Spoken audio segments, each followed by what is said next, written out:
All right, what is good, nation? Good morning, y'all. Welcome to a fresh episode of Good Morning Raiders. We got a lot to talk about. We just went ahead and put the first preseason game in the books. So, without further ado, let's go ahead and kick this thing off, y'all. Here we go.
Chris, protect the shield.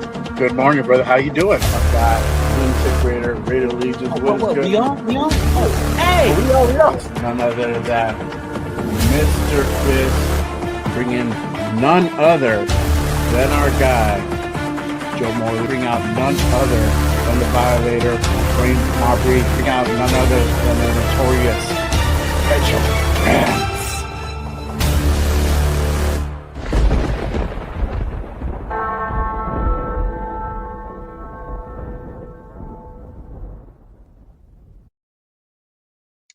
Good morning, nation, and welcome to Good Morning Raiders. I'm your host. I am Jay Raider. Real quick, before we go ahead and officially kick this thing off, make sure you guys hit that like, hit that subscribe on this channel. Go ahead and share it to all social media platforms. Help your boy out. Get me out to the YouTube universe. I appreciate you guys pulling up and tapping in on this Saturday morning. All right, y'all. Hey, first game down. It's in the books. We went ahead and had our first test as a rebuild team in the rebuild gear. So we're gonna go ahead and kind of talk about and really dissect this game and kind of like did actual training camp really translate over to the game.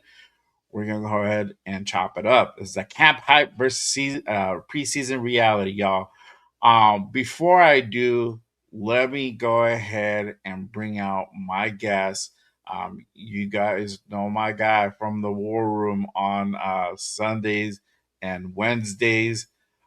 My guy, the professor, man. He dissects the film. You already know.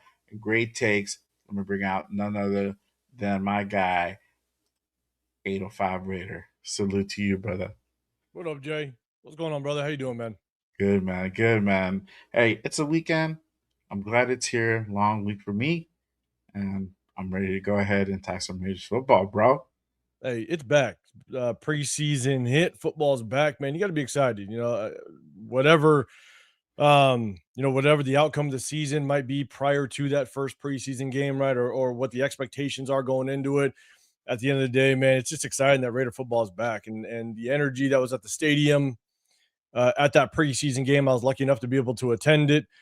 You could just tell people are excited. So I also went to the open camp, a couple open practice, a couple training camps, and just I think the excitement that the Raider Nation has right now, it's good. So got to rock with it and enjoy and be stoked that football's back.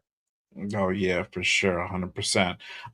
Before we go ahead and start getting into all that good stuff, let me go ahead and do a quick roll call. Again, appreciate you guys. Good morning to everybody. Hopefully, y'all got whatever it is. Go ahead and get your mind right. I know I did, and I know I am. But real quick, real Refill. quick, shout out to our guy Jack in the building. What is good, my guy? Salute to you. Shout out to Raider Paul in the building already, man. Starting with the hold on, dog. Let me do it right. Raiders! There you go. There you go. Shout out to the loose Lecky in the building. What is good? One of my members here at Just Raiders. If you want to be like my boy Lecky and be a part of the JRB fam, go ahead and hit that link that's pinned up top. It really does help to go ahead and keep the lights on here at Just Raiders. And then I do Jay's Corner every damn Friday. Just dropped a new episode on there to go ahead and answer some questions from the members. And then also just kind of a little bit talking about this game that we just had. Some things that I noticed and some questions I wanted to go ahead and kind of raise. So make sure you guys go ahead and tap into that as well. Let's see here. Shout out to SoCal South in the building. What is good, my guy? Appreciate you pulling up and tapping in. And then, hey man, I got the sis in the building. What is good, sis? I hope you're doing. Hope you're having a great day. I hope the kiddos are doing good as well. Shout out, give love and hugs to the kids over there. Appreciate you supporting sis. All right, let's go ahead and kick this thing off, y'all. We got the, like I said, we got the first preseason game in the books, but I wanted to go ahead before we get into the actual game. Let's talk about the week 3 camp. This was the third week of training camp, and I wanted to go ahead and get your takeaways from camp because you were boots on the ground, 805. So, what did you see out there? What did you observe? What was some of the hype that was coming out of camp that you saw in your eyes? Um, some of the hype, I have a ton of notes as it relates to just training camp that I saw. Um, some of the things that was real was I think the connection between Kirk Cousins and both tight ends, not just Brock Bowers. Like that connection, I think we're gonna see it throughout the season. At least Kirk Cousins is going to attempt to go after Brock Bowers all day, but rightfully so, right? He's going to be our number one um, pass catching threat and weapon. So I think they're really going to force feed that. I know we're going to talk about the game, but at the end of the day, it's trying to figure out just kind of where Jalen Naylor plays in this. Now, both training camp days, he wasn't out there, so I could not see him at all. Um, but then when Naylor wasn't out there, you could just see the connection that he was also trying to force feed Michael Mayer. So we saw Michael Mayer score a touchdown in the preseason game. And so how much more is he going to lean on Michael Mayer as well? We all know Clint Kubiak likes to run the 2-3 tight end sets. So if we're going to have both two really good pass catching tight ends, we all know what Michael Mayer did coming out of college. Yeah. So is he really going to lean on those two? So I think just offensively, when it comes to just the starters, you can see that Michael Mayer is going to be possibly a pretty. They're going to want him to be a somewhat of a reliable target for Kirk Cousins. So we'll see how that works. But you definitely saw it in training camp. Yeah. The offensive line was rough to kind of evaluate because they shuffled around so much. They didn't always just start the starters within one unit. They had a bunch of, you'd all of a sudden see Jordan Meredith at the center position with the rest of the starters, but yet he's going to be possibly backup center, backup guard. But then you would have Caleb Rogers in there, but you don't know if Spencer Burford's going to be the starter. So I think there's a lot of shuffling, so it's hard to kind of see what that unit truly looked like. Plus, there's times where they're just not in full pads or they're just kind of going through the motions. It's hard to get an indication. Now, when people were talking about Tonka looked quick out there. So I could understand what people were talking about, but it was also hard to see because at training camp, you're in the stands at a kind of a low level. And if they're on the opposite side of the field, it's hard to see who he's going up against and what it really looked like. But in drills, the angles that I was able to see, he looked quick. I just couldn't determine just how good he was actually looking. I did take away from training camp. Look, my my opinion on Mendoza during training camp, it wasn't just mine. There was also a total of 4 other people that sat with me. And the tough part was for Mendoza, it looked like they were running very basic concepts, a lot of dump offs, a lot of quick reads of the flats to the running backs. But then whenever it was something outside of that, especially in the red zone, he was very inaccurate. Out of the 60 plus throws that I saw, he only attempted 1 deep ball and it was overthrown. Similar to what we saw his last throw in the preseason, it was overthrown. Now, again, I think he had accuracy issues outside of his basic throws, the throws that he made 90% of the time. I thought about 50% were inaccurate. And you kind of see that kind of translate over a little bit. But I do know when you are throwing to the receivers you're throwing to for the first time, like he's throwing to a Philip Dorsett or a Malik Benson that he's throwing to for the first time. There's going to be some accuracy issues. You got to get that chemistry down. So I'm not. It's about the body of work. It's not just about just the one or two training camps or one game. Right. So, but that was what I was looking forward to kind of seeing in that first preseason game. Is what I saw in training camp is that what I'm going to see in the preseason game? Because I also have some concerns with his pocket presence. And if y'all know, I'm going to go live tomorrow. We're going to break down the game film like we always do during the season. Games are hitting now, so it's time to break down some game film. I wanted to just see how his pocket presence was overall, because in practice, he's throwing without live bullets. He's throwing knowing that 6'5", 260-pound DN isn't going to take his head off if he's got a free shot. So, right. What is he going to look like when it's live bullets in a game? Because you don't have very many opportunities to kind of feel that pressure and play under those circumstances. So wanted to see kind of what he looked like. But when you look at the defensive side of the ball, I think a lot of question marks are coming around the secondary. Because I think we all can agree that our receiver room isn't the best in the National Football League. And so if our DBs are looking good in practice, then what are they going to look like when they go up against, a top 10 receiving room? So I want to see kind of how that translated over. There was some hype coming out of training camp with Hezekiah Masses. And look, he looked decent in training camp. He had a really good interception on Kirk Cousins in the red zone. They played his own defense in the red zone. The receiver, the outside number 1 receiver, did a quick inside slant. He let that go. He sat because Brock Bowers was releasing open on the corner to the back of the end zone. He read it perfectly. Sat on the outside of that corner route. Kirk Cousins threw it, and Hezekiah picked it off. It was a beautiful play in his own look by Hezekiah Masses.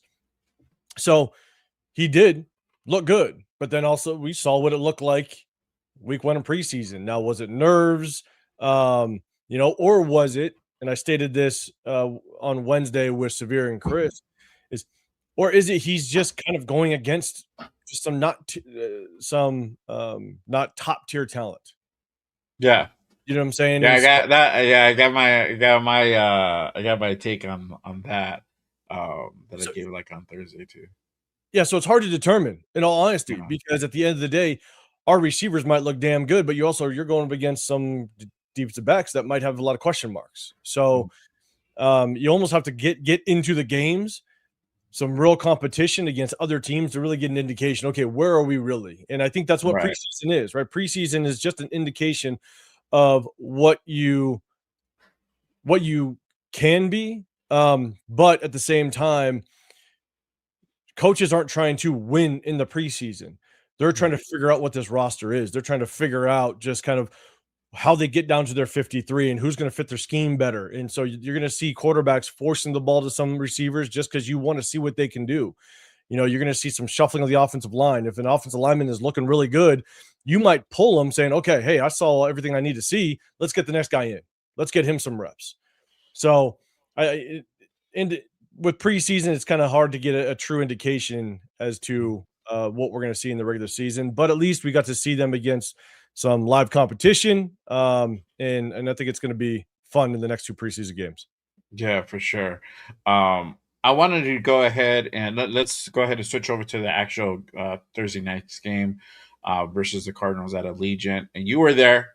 I don't know if a lot of people know, but a lot you were there. You were in attendance, so you were out boots on the ground, so you got to see this thing live. And then obviously, even me, even when when I go to the games, I got to rewatch it back. Later on or when I get home, so that way I can kind of get a different feel for it, because sometimes you get distracted and whatnot. But I wanted to go ahead and get your take as far as the performance on the offense, on the starting offense.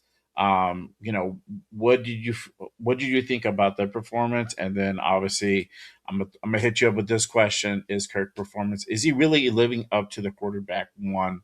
Um, level. What are your thoughts on that? On that opening series by the starters. So the opening series, I think what was good is it flowed well, right? Mhm. I think that they moved the ball well. Kirk Cousins, you could tell that he's just a veteran. He's going out there, and it's hard to get an indication in that sense, because the one thing that I always do is when preseason hits, you want to also take a look at. And I've already been able to break down about 3/4 of the game film. And one of the things that I do, and you can't do that in real time because I don't know the Cardinals roster. I don't know a lot of their numbers. Obviously, you might Right. know their bigger names and bigger players. But the one thing I do when I break down the game film is what starters are out there. What is the competition we're actually going up against? And it looked like the Cardinals for that first series, for the most part, played almost all their starters. I think they played both their starting corners. I do think both their safeties were backups.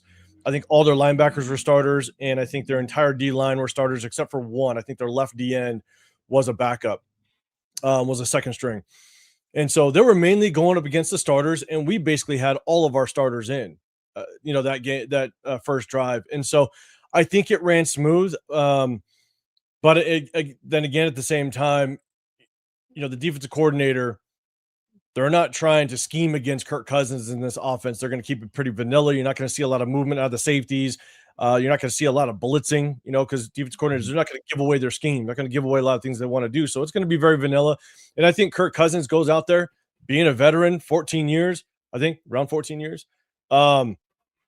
He knows what preseason is. And so he's going to go out Right. there. He's going to see, hey, if I see cover two pre-snap, it's most likely cover two post-snap, and bang, I got my guy. And Clint Kubiak knows that as well, with his play calling, with him understanding what defensive coordinators are going to want to do in preseason, how vanilla it gets. I think the offense running smooth was expected, and Mhm. so I still think Kirk Cousins is the starting quarterback. I think he's going to start week one. I don't see any question about that. But it was just good to see that it ran smooth. Um, and then you finish it off with a touchdown to Michael Mayer. Right. The one thing that I do think is still concerning is, Cousins' arm. I just don't. The pocket was pretty clean. Again, Right. he understands if pre-snap it's cover two, it's going to be cover two post-snap, so he knows where he's going with the ball. He could set his feet, everything's comfortable. But you kind of saw that out route to Trey Tucker in that first series. It was to the right-hand side. It was an out route, and it was Trey Tucker had to go down to catch the ball, and Mhm. it was a clean pocket. Everything looked good. You could just see, just with Kirk Cousins, like that 38-year-old arm, it's there. Like he's got to Yeah. get a lot into it to get it there, and it's just going to take him to kind of throw off his back foot, have to throw off balance a little bit, and then now is he kind of lobbing that ball a little bit more to the sideline, and our corner is going to have the time to jump it. So, and that's what you saw last year with the Falcons. Is, the arm strength just wasn't there. Now he's recovering off of that injury. So one Right. year, another year of recovery off of that injury. Hopefully that will help. But yeah, I still have the concerns of his arm. And with an Right. 18 quarterback, sometimes that could get you in trouble because, 4 or 5 years ago, your mechanics and your thought process told you could make that throw. But when your arm starts Right. to kind of start to show that age, sometimes you think you can make that throw and you can't, and everything happens so quickly in a split second in the game is that sometimes you're just muscle memory just kicks in and you just Mm. make the throw, but then, oh shit, I just can't get it there like I used to. So we'll see Right. how he navigates that and how he adjusts to it. So I still have that concern, but it was good to see the offense flow right away, get downfield, score. You saw Clint Kubiak use motion a lot, which was great. Yeah. It's definitely something that I'd love to see because obviously not only can you create your mismatch, but also you kind of help the quarterback identify, is it zone, is it man? And it's not just the quarterback, it's the receivers as well. Because the receivers they have to have that same read as the quarterback. The receivers got to know, is it man, is it zone? Because if it's zone, then I'm running my route with the mindset of, do I got to find the soft spot in the zone? Mhm. Do I got to see where that corner's sitting on the other side of the field if I'm running a drag route? Like using motion, I think is a vital part of an offense, and I think Clint Kubiak looks like he's going to run it well. So Yeah. Yeah. Uh, yeah. That's my thing with with this offense. I mean, I don't expect us to be slinging it down the field. I don't expect deep shots consistently. I think with Kirk Cousins, you go into that mindset like he's there to really kind of just manage manage the offense, make crucial plays. But I think it's gonna we have a short range with him. I think his success is gonna really be predicated on Clint Kubiak's play calling. Scheming these receivers open. I think that's gonna have, especially trying to go ahead and get the ball and stretch the ball downfield. That's gonna be a little bit more of that Clint Kubiak creativeness. That's gonna go ahead and help Kirk Cousins in that aspect. But I mean, it is what it is. I mean, for me, I already know that this is going to be a run first team. So that's always going to be the thing going into it. Is just we're going to be running the ball heavy. So I don't expect a lot of deep shots. Going down the field a lot, and that what we for me, I don't really need that. I just need efficiency. I need to be able to go ahead and put a drive together consistently and be able to go ahead and score in the red zone. And I think that's the biggest takeaway here. I think it's just that efficiency that I'm looking for from like Kirk Cousins.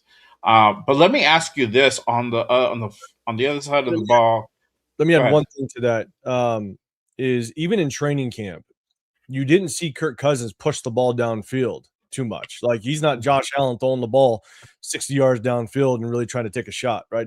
Even in practice, the 2 days of training camp. Now I went on Friday, so I got to see him, but then on Saturday, the whole scuffle thing. So they benched him, for Right. full team.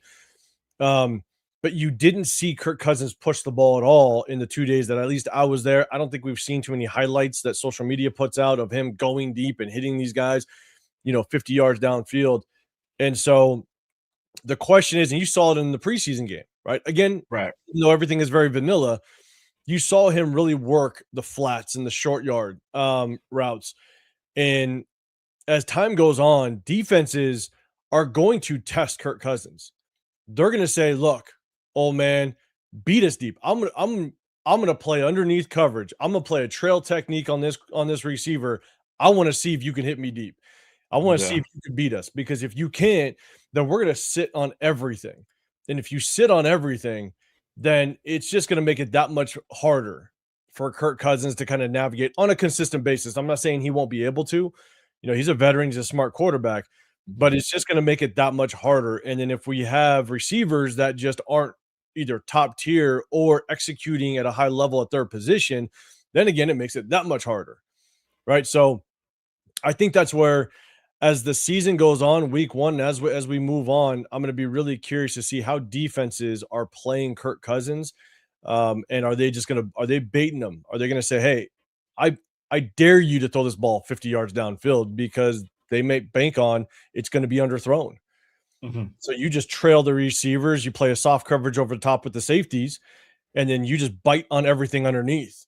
So uh, the first 3 weeks are going to probably give us a pretty good indication just on one, what Kirk Cousins' ability is as relates to Mhm. the deep ball and just kind of how Kubiak is going to scheme it up. So that's definitely something Yeah. I'll be watching for.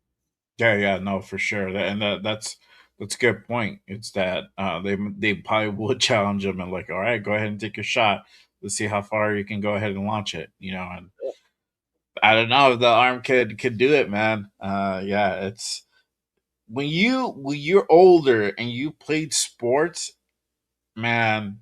Things don't work the same as they did 5 years ago, 10 years ago. So yeah, that's that. Father Time is Oh, hey, Father Time remains undefeated, man. the funny part is though they don't, but mentally you might feel like you can go out and do it. Like that's the thing. Like I still have that at times. And I'm 42 years old. When I was in my mid 30s, late 30s, I had one guy. So really short story. After I was done playing for the most part, I had a buddy Yeah. of mine. His dad was the sheriff of the county that I grew up in, right? And so I played Uh-huh. football with his son, stuff like that. And it was a year outside of me. I stopped playing. I was done. I was like mid 30s. I was like 36, but I was a few years removed from playing. And he hit me up and they were doing a cops versus firemen football game. They do it annually every year. And he called me. And I was actually living in Texas at the time. And he called me and he goes, "Hey, are you still playing?" I'm like, "No, bro. I've been done for a few years now." And he Yeah. goes, but he didn't know I moved to Texas. And he Okay. goes, "I can pass you as a cop. We need some help." And I'm like, "Bro, I'm done. Like I'm not playing." But Yeah. as soon as I hung up the phone, I'm thinking in the back of my mind, "Oh, shit, maybe I could do it one more time. I got one more game in me, you I know." got one more in me. I could do it. You know what I'm saying? And so it's like, the game wasn't for like 4 months, and so I was like, "Hey, you know what? Give me 4 months. Let me do some sprints, some agility work. Let me get in shape a little bit." And funny thing is, sure shit, I actually did it. I told him I was like, "Hey, I can't come in for a lot of practices, but I'll fly in and I'll play." And I did it. I went in for the week before. I went one practice. I basically just played outside linebacker for him, Mhm. and I played. And I did well, but I could tell my feet weren't as fast as they were before. But I felt like I could do it. I felt going to that game like my shit's gonna be good. Mhm. And I could just tell I wasn't getting to the spots like I used to, right? And I will tell you the very next day, I was sore as shit. I couldn't walk for like the next 3 days. Yeah. But yeah, like mentally, and I'm just an everyday person. Like I'm just a normal, whatever, right? But you got guys like Kirk Cousins that as much as they've played year over year and they're keeping their body in shape and their diets right and everything like that, it still hurts the next day. Oh And yeah. so I could see with Kirk Cousins just having that confidence, he could probably say, "Hey, I could make that throw." And then again, because from the snap to the throw, it happens so quickly, he's probably gonna attempt it, and we'll see what Yeah. the outcome looks like on a consistent basis. Oh So, yeah, for sure. Yeah. No, I'm with you 100%. And it's just like y- you know, for me, I feel like, oh, hey, I can go out there and drink, go ahead and go party, oh, the night yeah, before, and then get up at, with 2 3 hours of sleep, get up and go to work, or start over again. My body's like, nope, I ain't doing that. Nope. that that's what I Sit got your ass down back in bed, bro, because it ain't happening. that's what I gotta do every time I go kick it with Chris from Protect the Shield because he's ready to party. He's ready to party, and I just don't party like that anymore. And so when I know I'm either linking up with Chris or Chris is coming into town, I like eat clean for 2 weeks. Like I make sure my diet's right. I make sure my body is good because I know I'm about to. You're in the gym. You're like, hey man, this is gonna help. I'm gonna be able to hang with Chris, and then you're like, man, I'm tired. I want to be in bed already. It's like, yo man, you ready to go to the next spot? Let's go, dog. Let's go check this out. Oh, you're like, Exactly. all Goddamn it, right. Chris. Goddamn Chris, man. Shout out to Chris Protect the Shield. Oh boy, man. Yo, there's only one Chris Protect the Shield. I'm There's just saying only that. one. Yep. There's only one, man. Shout out to our guy. But yeah, let me ask you, and I wanted to go ahead and get your take on this on the defensive side of the ball. Their performance, the good and the bad. What were your thoughts on that? And we're gonna get into the to twos and threes in a bit, and we'll go ahead and kind of dissect that. But what was your take when from what you saw out there from that? So I'll start with Robbie Leonard. I think just Mhm. obviously him being a brand new defensive coordinator. Really just like anybody, you're gonna give him time. You got to give him time, right? That's his first time ever playing, Let's go for it. calling plays, kind of getting into just the swing of things on how do you operate on the sidelines as now the number one play caller, as the DC. Yeah. And so got to give him time to get his feet wet. Preseason is a great time to do it. But again, it's very vanilla, right? You're not going to disguise stuff. You're not going to be blitzing all over the place. So and the intention again is not to win preseason; it's to evaluate your roster, get a good indication of how you're going to cut down to the 53 and who fits your scheme. Mhm. So we'll see just kind of how Robbie Leonard continues on. But when you talk about just the performance of, let's say, our starters, right, the number ones, the first series, they looked undisciplined. Um, you know, the hype out of camp was Tonka Hemingway. You go Yeah. back and I'm gonna be breaking down the game film with the guys in the war room tomorrow. You know, the one concern I had with Tonka, even though when I went to training camp, he looked quick, but again, it's hard to just determine just how good he looks when offensive lineman, maybe he's going up against a third stringer. It's hard to see all the time with the angles that you get in training camp. Um, but the concern that I had with him and the way that they're going to use him is that he's not the biggest defensive lineman in the world. I think he's like No. 6'2", 285 pounds, right? He's undersized and he looks Yeah, I under. think it's like 290, like somewhere around there. Yeah. So Tipping. Yeah. the He's too question small. is how is he going to maintain throughout a season? Is he going to be able to beat offensive lineman with his quickness? Is he going to be able to understand the leverage to be able to kind of bull rush through at times if he has that ability? But we also only saw Tonka in situations last year, and he Mhm. flashed. Right, Tonka was only in during certain situations. He was never a starter. He was a rotational guy, so maybe he Right. got 7 to 8 snaps a game last year. Whereas now, if you throw him in the mix as the guy, how is he going to be able to, durability wise, withstand an entire season at only 285, 290 pounds? So when you watched him, he got washed down the line of scrimmage a lot. A lot of the runs that were open were basically right at him.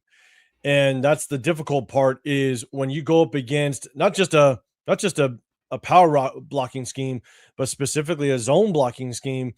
When it comes to zone, those offensive linemen, they're basically trying to use your leverage against them, right? And so, depending on where the defensive lineman slants or what have you, the offensive linemen are going to use their body, their leverage to basically take advantage of that. And a Yeah. lot of times, Tonka, he just kind of got washed down.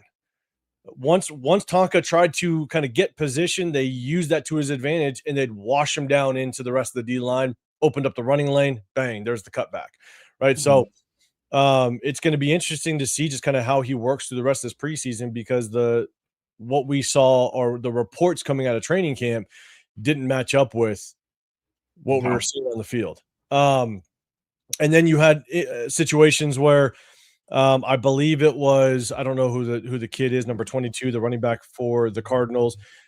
He bounced it outside for the first down. Their first It's series. not Love, right? It's not Jeremiah Love.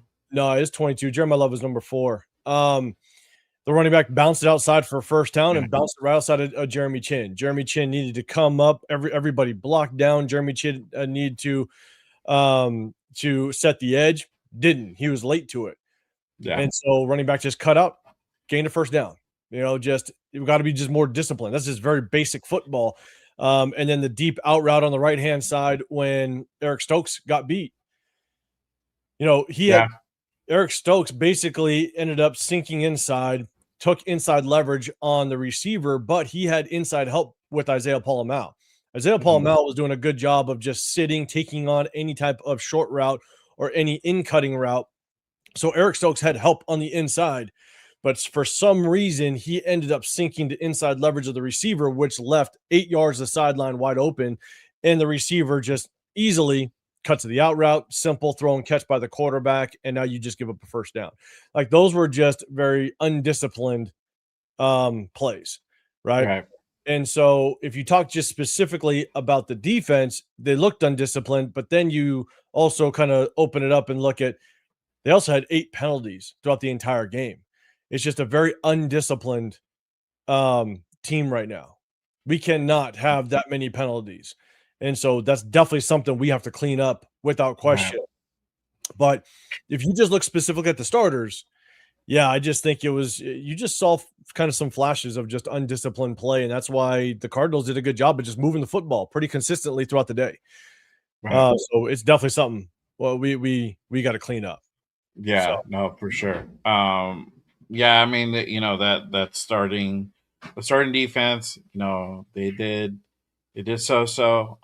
Like you said, there's a lot of things that need to be addressed and fixed before we get into the next game. Hopefully they're back in the rooms and just going over film and calling out mistakes, and that way they're able to go ahead and make the proper adjustments. Because man, I mean, yeah, I saw that play where Stokes got cooked, and it looked pretty. I saw some other plays too. We're gonna go ahead and get into that for sure as well. Um, and he got cooked not because it was man-to-man coverage and the receiver being because again, like I said when we were talking about the offense, I went to go look, okay, how many starters were on defense? So obviously I do the same thing. Basically, the entire starting offense was on the field for that opening drive against our defense. And so we were going against their starters, right? And so if right, it was starters versus starters, that's kind of what it looked like. They moved the ball pretty easily on our defense. Now, again, we're running a vanilla defense. I get it. But um, when I look at it and you are just missing on very basic fundamental defensive responsibilities like Jeremy Chin, set the edge, Tonka, don't get washed down. Eric Stokes, you got help inside, lean outside leverage on an out route where you have 8 yards to the sideline. Like these are just very basic things that they should be doing. mhm, And we're just not executing properly. So again, it just right, kind of goes back to I think defensive wise, we're just being very undisciplined right now. We got to straighten that yeah, up. yeah. Those are simple mistakes that we shouldn't be doing in the game, no matter whether it's preseason or week 1 or week 15. Though those are mistakes that you just can't have. And um, I was gonna say to the point where we talked about Ron B. Leonard, because he's already starting to get some heat. You already know, bro, how Nation Yeah, is. all It's day. like we didn't look pretty out there. What the fuck? Whose fault is that? Like, okay, we're gonna look at the DC, especially Robbie being the first time DC. This is his first stint as the honcho on the defensive side of the ball. So obviously he's gonna go ahead and get some heat. But the thing that I was saying during the post game reaction show was that, yeah, you got to remember this is also a vanilla defense. This is a vanilla offense. We're not going to be tipping away or giving away our hand. We're going to go ahead and keep that really close to the vest. So you're going to see some basic stuff out there. But a lot of the stuff, a lot of the mistakes that happen, in my opinion, were just some basic stuff that you shouldn't be doing. If you're getting out schemed, that's different. But tackling, coverage, like you're saying, like if you already have help on the inside, like, why are you still, attacking the inside? So little stuff like that, those little mental mistakes, they add up, and those could be very detrimental, especially if you're, you know, once the season actually starts. You can't have that happening. Real quick, shout out to my guy Bloody Raider in the building. Good morning, my brother. Appreciate you tapping in. Salute to you. Like it says, playing at half-ass won't make the 53 and man roster. There's that. I get you, brother. Shout out to my guy Primos in the building. He says there's going to be a lot of dink and dunk from Cousins, and maybe a couple of plays pushing it down the field. We'll see, man. Like I said, I feel like we're gonna be run heavy, and I think that's gonna be our bread and butter. And then once that gets going, I feel that you might have some scheming that's gonna be coming up as well. So A little mix of both, but I feel it's going to be a lot of run heavy for sure. My guy Lecky says after our one preseason games, fans are already calling for Rob Leonard to be fired. Yeah, that's some nasty work, bro. There's two ways to kind of just respond to just that the fan base, right? Like this is what I've learned with since starting my channel in 2023. So this is season 3 now since I started Yeah. my channel. You know, and this it's not just our fan base. Like it's all just fans in general, all sports, right? One, we're very emotional, and we take that Yes. mindset of what have you done for me lately, right? Like, so I know we're going to talk about him, but it's like Jack Besh, right? Jack Besh just did not look good last year. We broke down his game film. There was 18 games for the most part that it just didn't look good. Now, yes, we had problems with Geno, stuff like that, but for him with his route running and everything, it just didn't look good. Right. Mhm. But then he has one good game, and everybody's like, "Oh, see, I told you so." Like the Yeah. it's the what have you done for me lately? Right. One day the defense could look great, and everybody's like, "Oh shit, here we go." It's like it was the Tyree Wilson talk, for the Yeah. longest time. Tyree Wilson, if he had one sack out of 9 games, everybody, the Tyree Wilson, fans would be like, "Oh, see, I told you, here he comes," and you couldn't shut it down. Yeah. But they forgot about what the other 8 games look like. You know what I'm saying? Yeah. So it's just it, the vast majority of the fan base is very, very emotional, and it's not just us; it's all fan bases of all sports. And so people calling for Robbie Leonard's head, I think, is wild. It's a preseason game. They don't understand what your intention of preseason game or what you're trying to get out of a preseason game is. Now, with that being said, last year after the draft, after free agency, I was talking. Rundown actually asked me the question when we went live with Loon and Loon's hats. Yeah. Um, we Rundown asked me the question like, "What's my biggest question mark going into the season?" And my biggest question mark was Brennan Carroll. I'm a big building trenches guy, and I don't think we prioritized the trenches well. But I also didn't think Brennan Carroll was qualified enough to run the offensive line, and so that was my biggest question mark in May of last year, going into the season last year, and ultimately Okay. it ended up he was horrible. Yeah. We got to This find out. Mhm. Yeah, this year it is Robbie Leonard because the reality is one, he's a first year DC, but two, um, and I've said this multiple times on my channel. Jay, not sure if you have heard me say it, but we were the last ones to hire our head coach in a massive head coaching cycle last year. I think there was 10 or 11 head coaching vacancies, right? And we were the Right. last one to hire on our head coach. And we had to wait for after the Super Bowl to do that, where everybody else hired their head coaches and everybody already kind of got a jump start on hiring their defensive coordinators.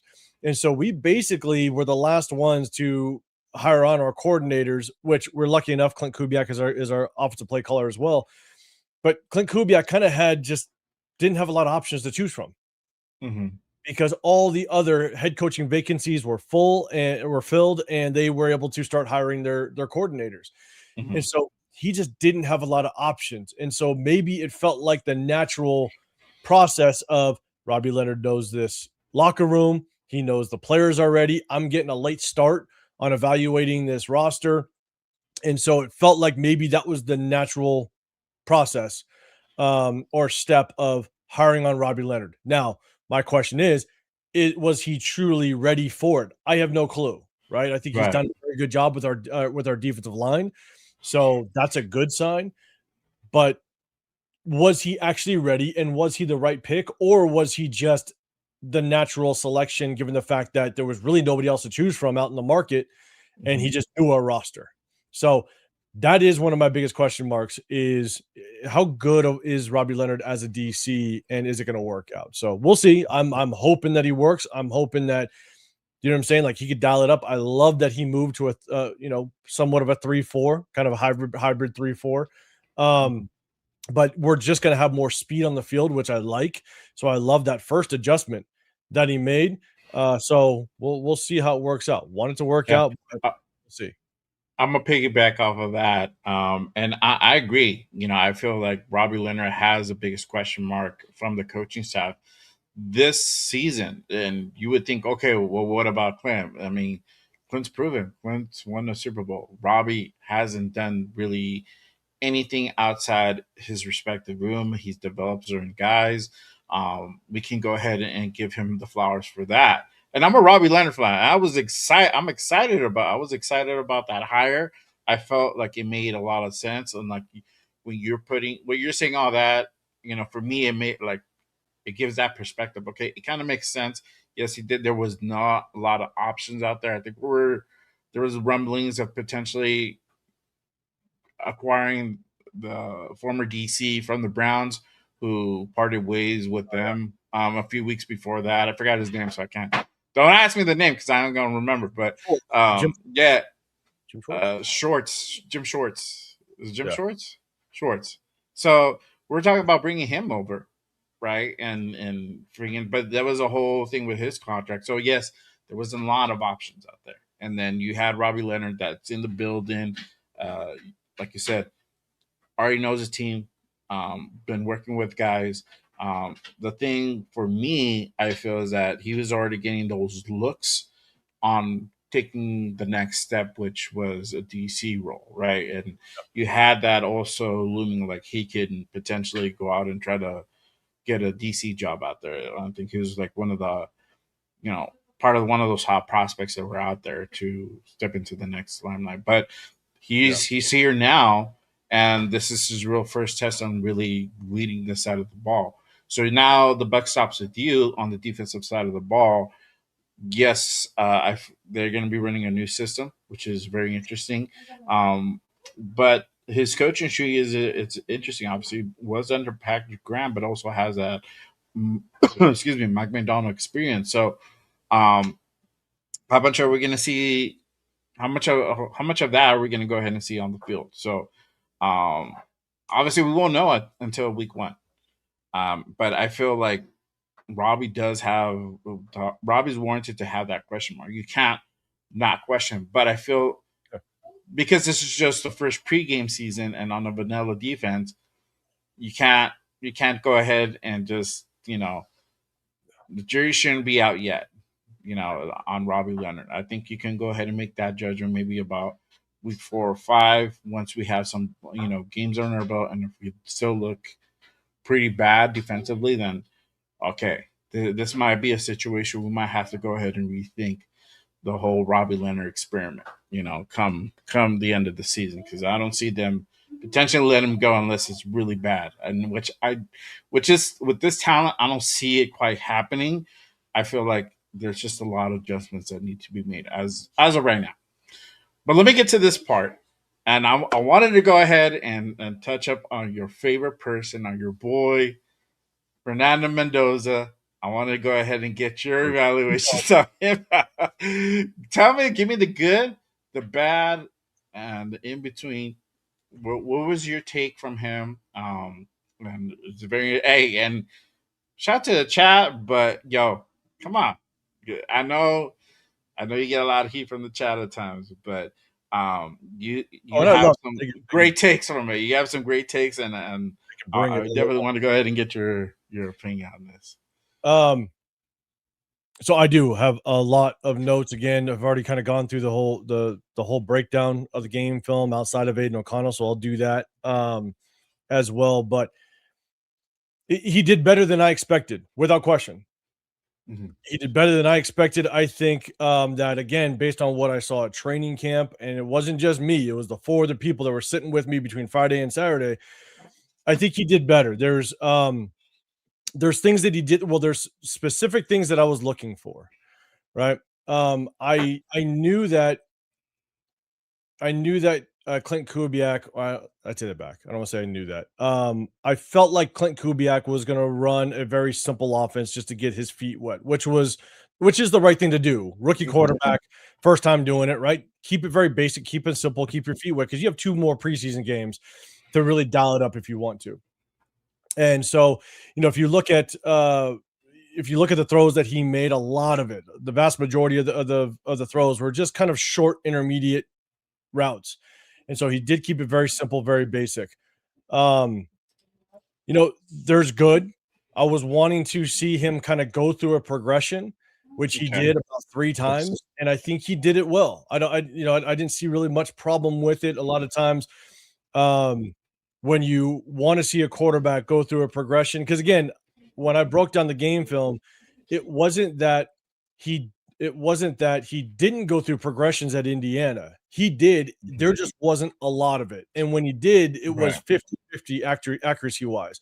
By the time he kinda got to his 3rd and 4th progression, 1, there's not a lot of game film on it, but 2, his accuracy just wasn't great.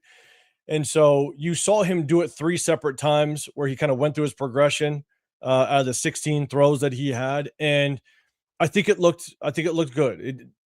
There's really not much issue with it. There was one where he hit, I believe, Ian Thomas on the backside, Yeah. and he didn't get his feet all the way over to with his progression. His eyes went, but his feet set on his first look. He got to his second, his feet came with it, which was good, but when he got to his third, he basically threw it without moving his feet with it. So the question is that's basically an off balance throw. That's a throw that he's making kind of out of position. There's not very many quarterbacks in the league that can do that. The throw to Ian Thomas was good. There wasn't much issue. It wasn't like it was completely inaccurate.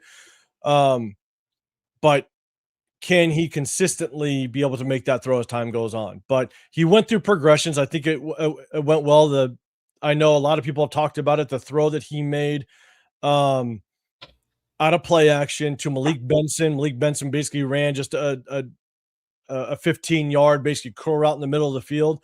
I'm going to showcase it tomorrow on my channel where he did a really good job of not just executing play action, setting his feet. It was a one read, so he knew where he was Right. going with the ball, and he just drilled it to Malik Benson. But not only did he throw it on a line to Malik Benson, but he threw it in between about 3, I believe it was about 3 defenders, but he threw Malik Benson open.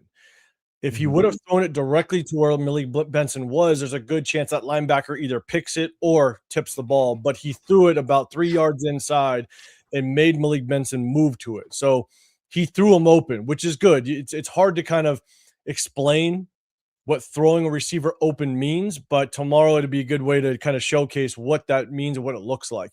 Right. But I think overall, it was better than what I expected. I'm going to be dead honest. But 2, there's also things that you're seeing out of a rookie, but also things that I saw at Indiana that is carrying over a little bit. Now, it's going to take time. He's a rookie. Got to get the jitters out. You saw just some inaccuracy problems, right? He almost got Mike Washington Jr. killed just with reading the defense. Again, everything was very basic, so he didn't have to read the defense too much. He had the 3 examples where he went through a progression. The touchdown was really good, seeing the movement of the linebackers to kind of see that quicksand was going to be open. That was really good, especially working in the red zone in tight spaces. But a lot was just kind of short, intermediate passes, right? But then he had the out route to Jack Besh, which was, again, just a really good catch by Jack Besh. The throw was high. I believe he had another one to Malik Benson that just was an overthrow to the sideline. But when the pocket wasn't clean, there was 2 times where he had to navigate in the pocket. And I'm going to show it tomorrow. The one where he had to where he basically sprinted up into the pocket and then escaped out to his right.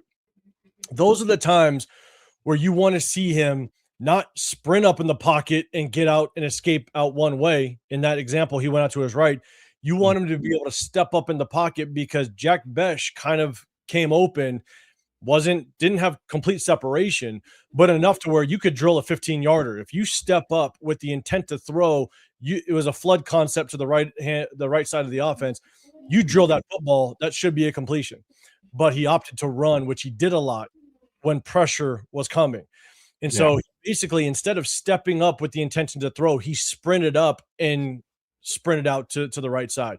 You want to see him be able to fill the pocket better. And the great part about having the all-22 is you see the end zone view. There was plenty of room. There was still plenty of time in that pocket. You step up, you drill that football to Jack Besh, and if it's completed, that's a 15-yard gain outside of him just throwing the ball away. There was the other one where he stepped up and ran, gained about 4 to 5 yards. There was 3 receivers wide open. The offensive line did a very good job of creating the throwing lane. It was Right. wide open. You had Ian Thomas right in front of him. I believe it was Philip Dorsett that was a little bit inside, or it might have been Devin Tompkins that was on the inside, and then you had Lobby in the flats. He had 3 guys wide open right in his view, and he opted to run. So Mhm. that's the tendency he had at Indiana. And so the question is when the pocket isn't perfect and the pocket breaks down a little bit, what is it going to look like? So, he's got time to learn. Don't get me wrong, but those were 2 very clear examples of when the pocket isn't perfect, his first read isn't there. What does he look like? Right. And he opted to run when, in my opinion, he should have thrown the football. We'll break it down. The one sack that he took, there was nobody open. It was Mhm. just that's a sack he has to take, unfortunately. Right. He was still in the pocket. You're not going to throw the ball away. That's just nobody was open on that. So that's not on him. That's just on receivers. You got to be able to get open. But then he had basically the overthrow to the back of the end zone. I'm not going to really discredit him right now, even though, again, I had the accuracy issues, not only out of training camp, but also at Indiana when he didn't throw a back shoulder fade or go ball or Right. RPO. The accuracy was 50-50. So the accuracy, even again on that deep ball, wasn't great. It was a bad overthrow. But I also do know that he's thrown to new receivers, stuff like that. So he's got to get that chemistry down. So I'm not going to really knock him Yeah. on that. But that was the biggest thing. Go through your progressions. What does it look like? I think he looked good, better than I expected. Yeah. We did. Pocket presence wise, when it's clean, okay, it's fine. But when it breaks down a little bit, there's going to be opportunities that he missed that he's got to be able to understand. I have to stay in this pocket. It doesn't matter if a D lineman is a yard and a half away from me or if a hand's about to get up. Like, you're going to take the hit. So you need to stand in the pocket. You need to basically, if you got to drive the football downfield and throw with anticipation, throw if the receiver isn't open, but he's about to break open, you got to be able to throw with anticipation. And that will come with overtime. So Mhm. I said this even when I was breaking down his game film out of college. I said, look, I'm taking this season just to sit back and see how he develops. He's going to make mistakes like every rookie quarterback. And I just kind of want to see just how he develops. The execution from under center. I Yeah, have no that was a big thing for me too. Like, how is he going to go ahead and really operate, behind center, from taking a direct snap? and it's not about taking the snap and executing play action, stuff like that. Like he is a smart enough kid. He's a workhorse, right? He's going to do the homework. So I have no issues or concerns with him getting the snap under center, executing the fake handoff, stuff like that. It's everything that happens after that, right? It's the processing of the defense. The hardest thing for quarterbacks that haven't executed under center a lot have to do is when I pre-snap, when I take that snap, the defense is lined up this way. When I take the snap, execute the handoff or the fake handoff with my back to the defense, and I whip my eyes back around, now where did the defense move to? Like Mhm. that you have to do homework. That takes a lot of anticipation. That takes a lot of just understanding NFL defenses, stuff like that. So it's going to take a long time for him to really grasp that side, but it takes a lot of quarterbacks a while to do that. But that's what I'm going to be more interested to see just as these preseason games move on and just kind of how he develops. But Yeah. again, it's the progression, it's the accuracy when you get to your third and fourth progression, and it's also just his pocket presence. And I still think that needs work when there's a little bit of pressure because it's not about just escaping the pocket and getting out. Oh, you eluded that one DN coming off the edge. No, you need to be able to step up, keep the play alive with your arm and be able to drill it downfield if a receiver is about to come open because you Mhm. see quarterbacks take hits all the time. It's going to happen. You're basically a human tackling dummy at the quarterback position. So you got to be able to navigate the pocket, inside the pocket, and not always think I got to escape, because that's what he did a lot in Indiana when his first option wasn't there. So we'll see Mhm. how it develops. We'll see how it works. But ultimately, there was highs, there were lows. It was better than I expected it to be, and I think he did well for his first outing. Mhm. Yeah, I agree. And it's just some of the rookie tendencies that um, he's gonna go ahead and display. I think that um, for me, I feel like you just need to go ahead and get that dude a little bit off the pedestal and just know that there's mistakes that are going to happen. He's going to go ahead and make, he's going to do rookie tendencies because he's so used to doing a certain way for such a long time now. He's here, and he has to go ahead and change his style up a little bit. He can't do some of the same things he was doing at Indiana.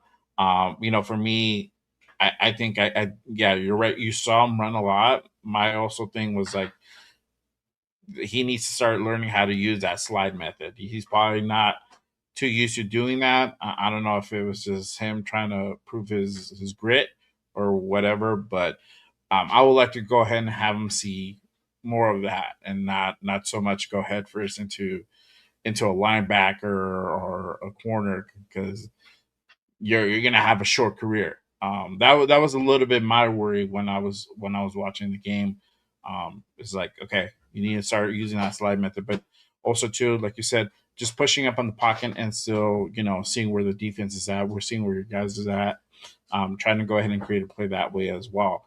So it's probably one of the hardest positions to go ahead and play, because you're having to do so many things in such a very short window.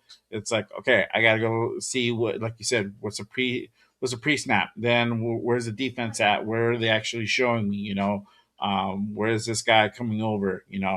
Um, and etc. So, and then you also got to watch your ass because then you got an edge coming off, off your blind side, coming at you. So, that's the thing as well. So, but yeah, he did have a really solid performance. I have the the clip for the touchdown that he connected with Jack Besh. Mm. And then I'm going to go ahead and get your take on the offensive line as well. So let me go ahead and kind of pull that clip. I'll go ahead and replay it um, as well. This game, Mendoza, quick throw. Whoa! It's caught!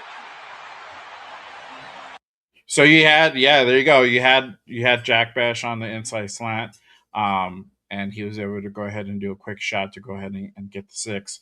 What are your thoughts about that? That touchdown drive.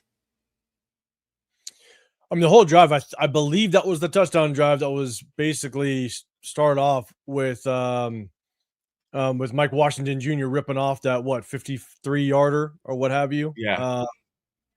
And so you look at Mike Washington Jr. I think he is going to be a damn good compliment. But it was good to see you. It was good to see Mendoza be able to just.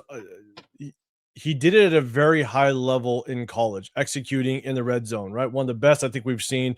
That's definitely something that you have to give him his flowers, just the way that he operated in the red zone in college.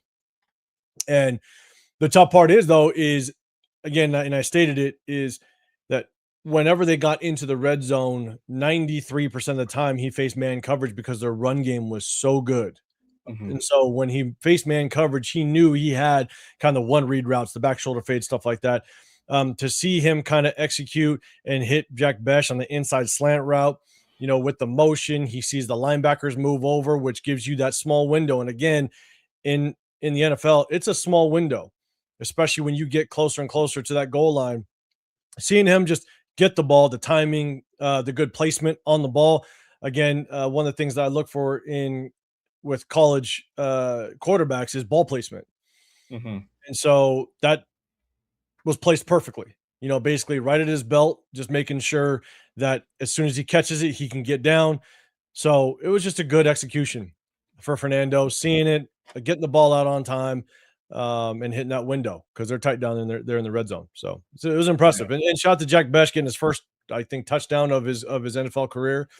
Um, And if you talk about a winners and losers, I think Jack Bech is without question a winner. Based on, again, what I saw in training camp, the 2 days I was there, when they went full team or 7-on-7, they didn't even look his way. He didn't get a single catch. Jalen Naylor wasn't out there, so you would think he'd get more burn. They did not only did they throw him the ball, they didn't even look his way. Mhm. And so for Jack Bech to come out and actually have that type of performance, I think it's good. So now it's time for Jack Bech to start stacking performances. And Let, so you can do let me that, ask. you can have more confidence that this could be a regular thing. Let me ask you, like, because you're saying that Jack Bech didn't really get any looks. Was that because of separation? He just couldn't get the separation, or Open. just play calling?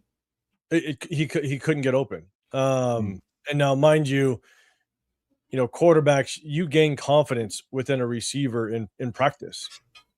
And so I don't know if it's the defense is playing just a very vanilla, defense, and they're not really trying to press you too much and really scheme around you, so on and so forth.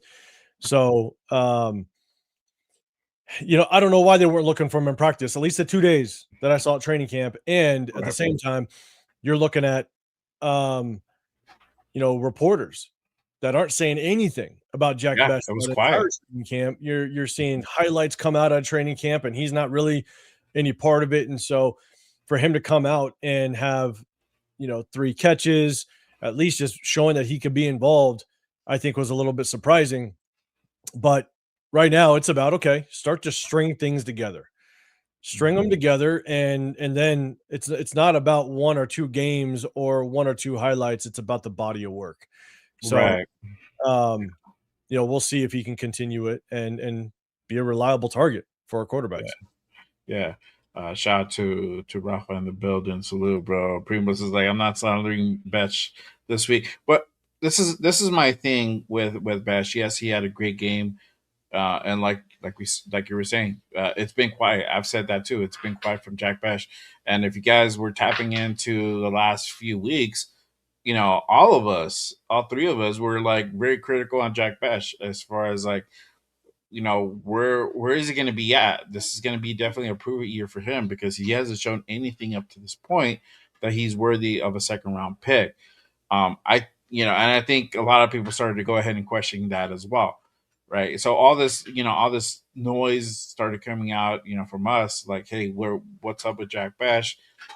What type of what type of season is he going to have? Is he going to be able to go ahead and figure out how to go ahead and create that separation and be an impact on this team because he hasn't done anything up until this point. And yes, he had a great game. For me, I still need to see more. I need to see that consistency from him game after game.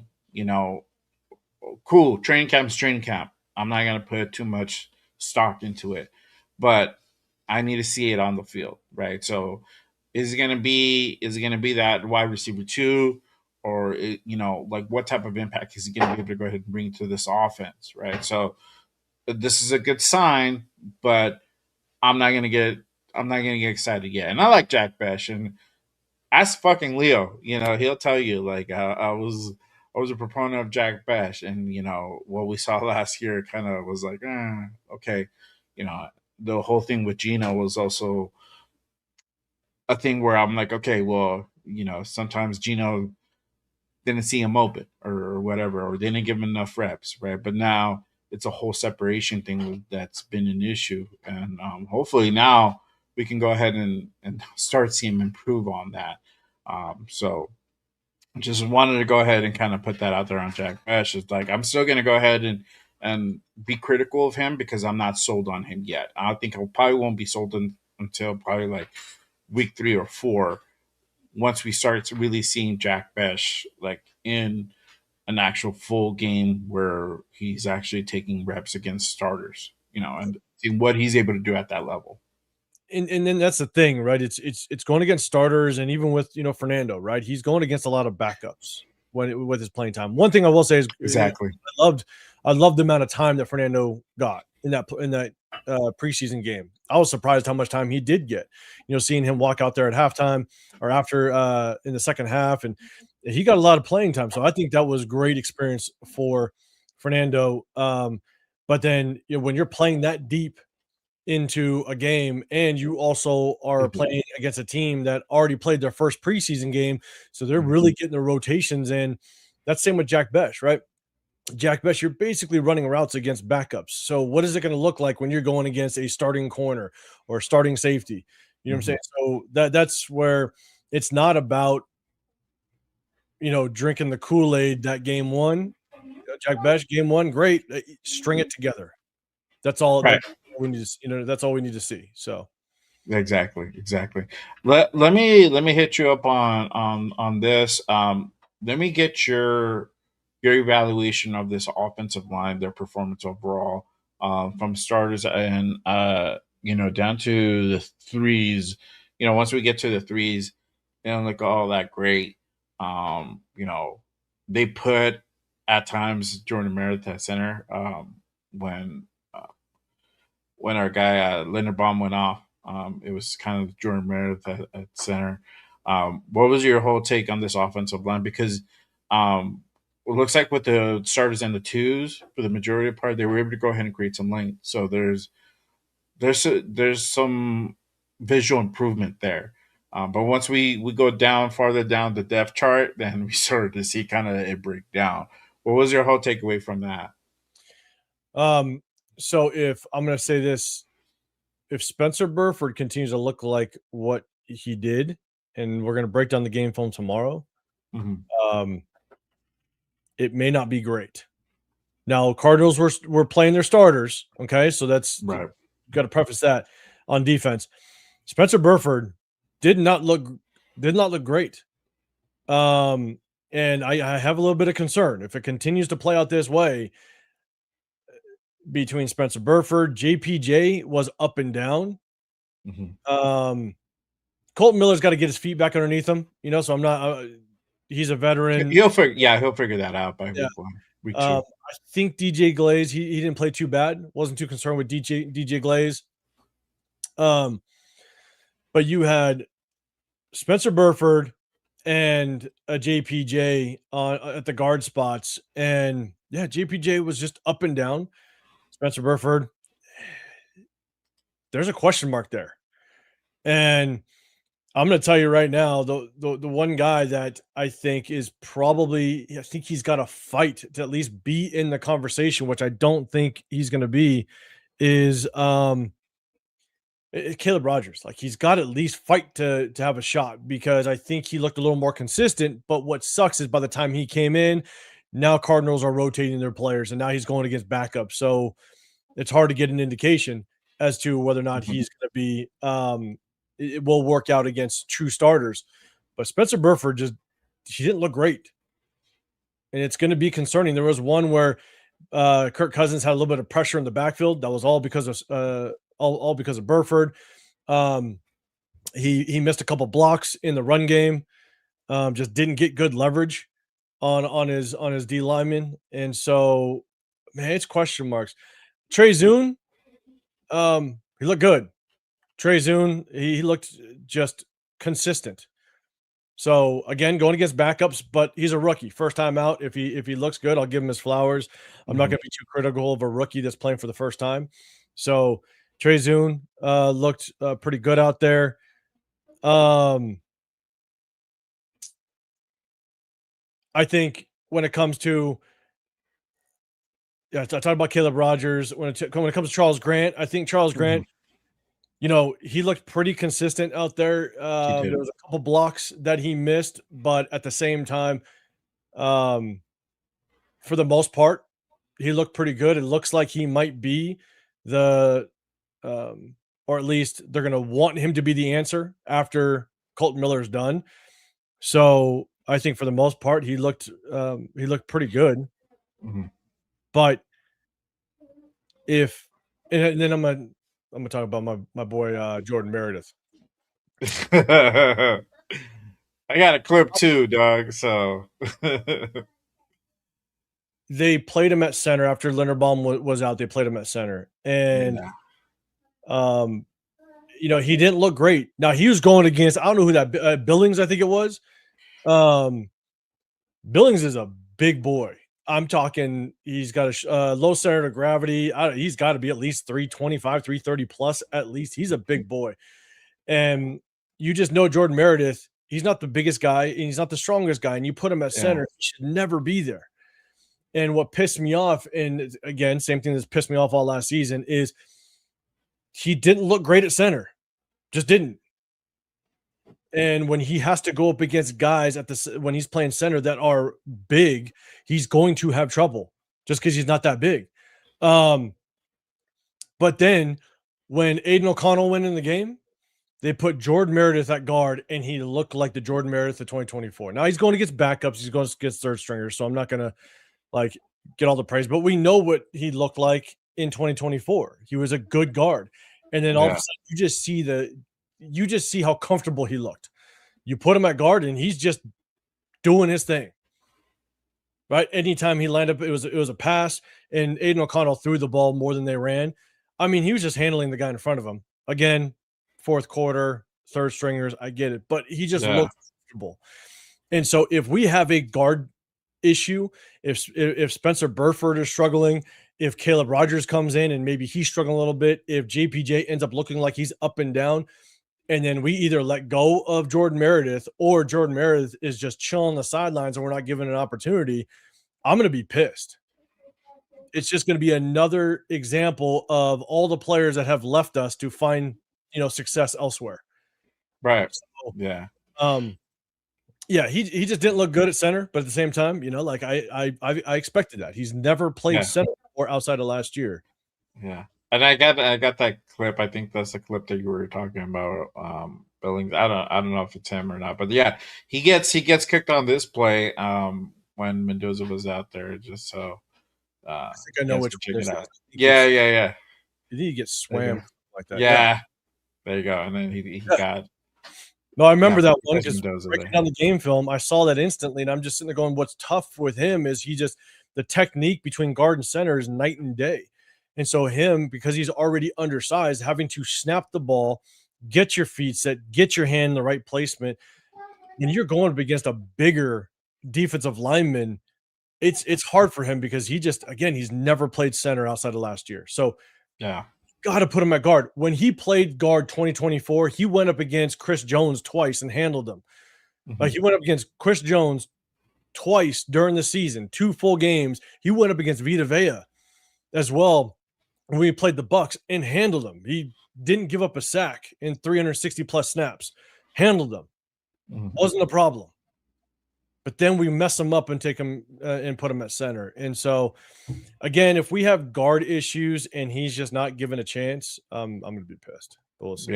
Yeah, no, for sure. I feel with the offensive line. Yes, there were highs and lows. I think Grant did well. I'm surprised that Glaze did well. And I hope he's able to go ahead and keep that consistency going and have a good solid season. I'm not really worried too much about Colton Miller. He'll figure things out, and obviously we know what Tyler Linderbaum is. I think this offensive line is going to really be predicated around him. And so there's still questions, obviously, with JPJ a little bit. There was some stupid. He had like a stupid penalty call for tripping. That's a little bit of concern, and I think that's for that. Just the discipline aspect, you got to be smart on that. But yeah, like you said, Buford. I haven't heard too much of Caleb Rogers this training camp as of yet. Couple maybe once here and there, but really it's been pretty quiet from him, and he really shined last year. So I'm a little bit taken back. Like it's been kind of crickets from him. So yeah, I mean, hopefully we get to go ahead and see continued improvement from this offensive line because, again, our run game is going to be really predicated on their performance. And, we saw what it could possibly be if we have a pretty halfway decent offensive line. Our guys, our running backs can go ahead and definitely cook if given the opportunity. But speaking of which, of running backs, how did the running backs look for you? And then obviously, I'm going to go ahead and talk about this guy, Mike Washington. He looks solid. He had that big 60-yard run. I'm actually going to go ahead and pull it up real quick. Go ahead and kind of take a look. And I didn't have this look uh, on Thursday. And so you get the behind the view look. So you really go ahead and see the cut. And again, I have to take some crow, bro. I said Mike Washington's kind of one cut type of guy. We saw that he was showcasing multiple cuts in that big run. But let me go ahead and pull that up. Shout out to Sanjeet on X. Make sure you guys go ahead and give him a follow if you're not following him already. Same thing on YouTube. But he has this. He put up this clip. This is Mike Washington's 60-yard run. There you go.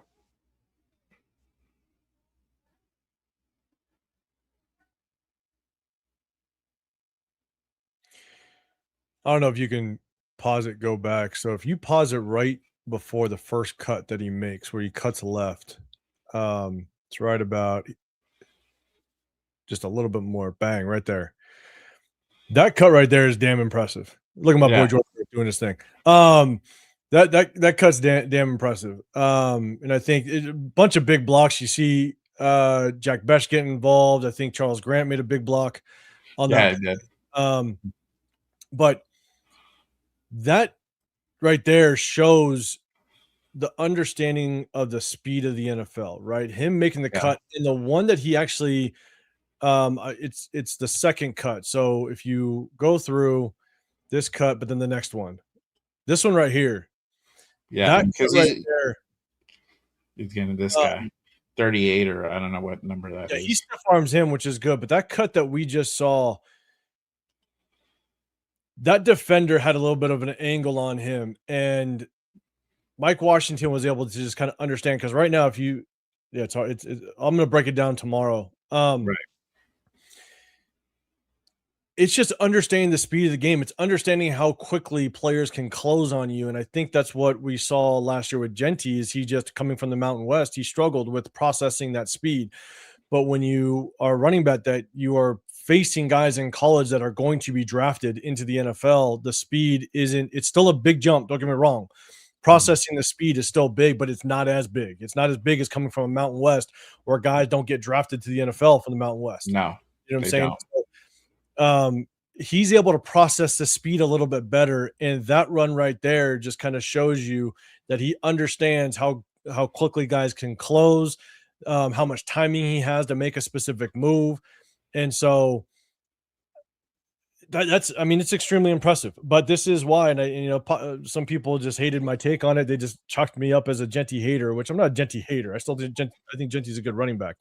But I said it when we drafted him, was I think what is going to be tough is that I think Mike Washington Jr. is going to have more explosive plays, which if he has more explosive plays, because if the O-line does do well, if the O-line improves and becomes better, if you give him an opening and he can make that one cut, now he's gone. He's got the speed.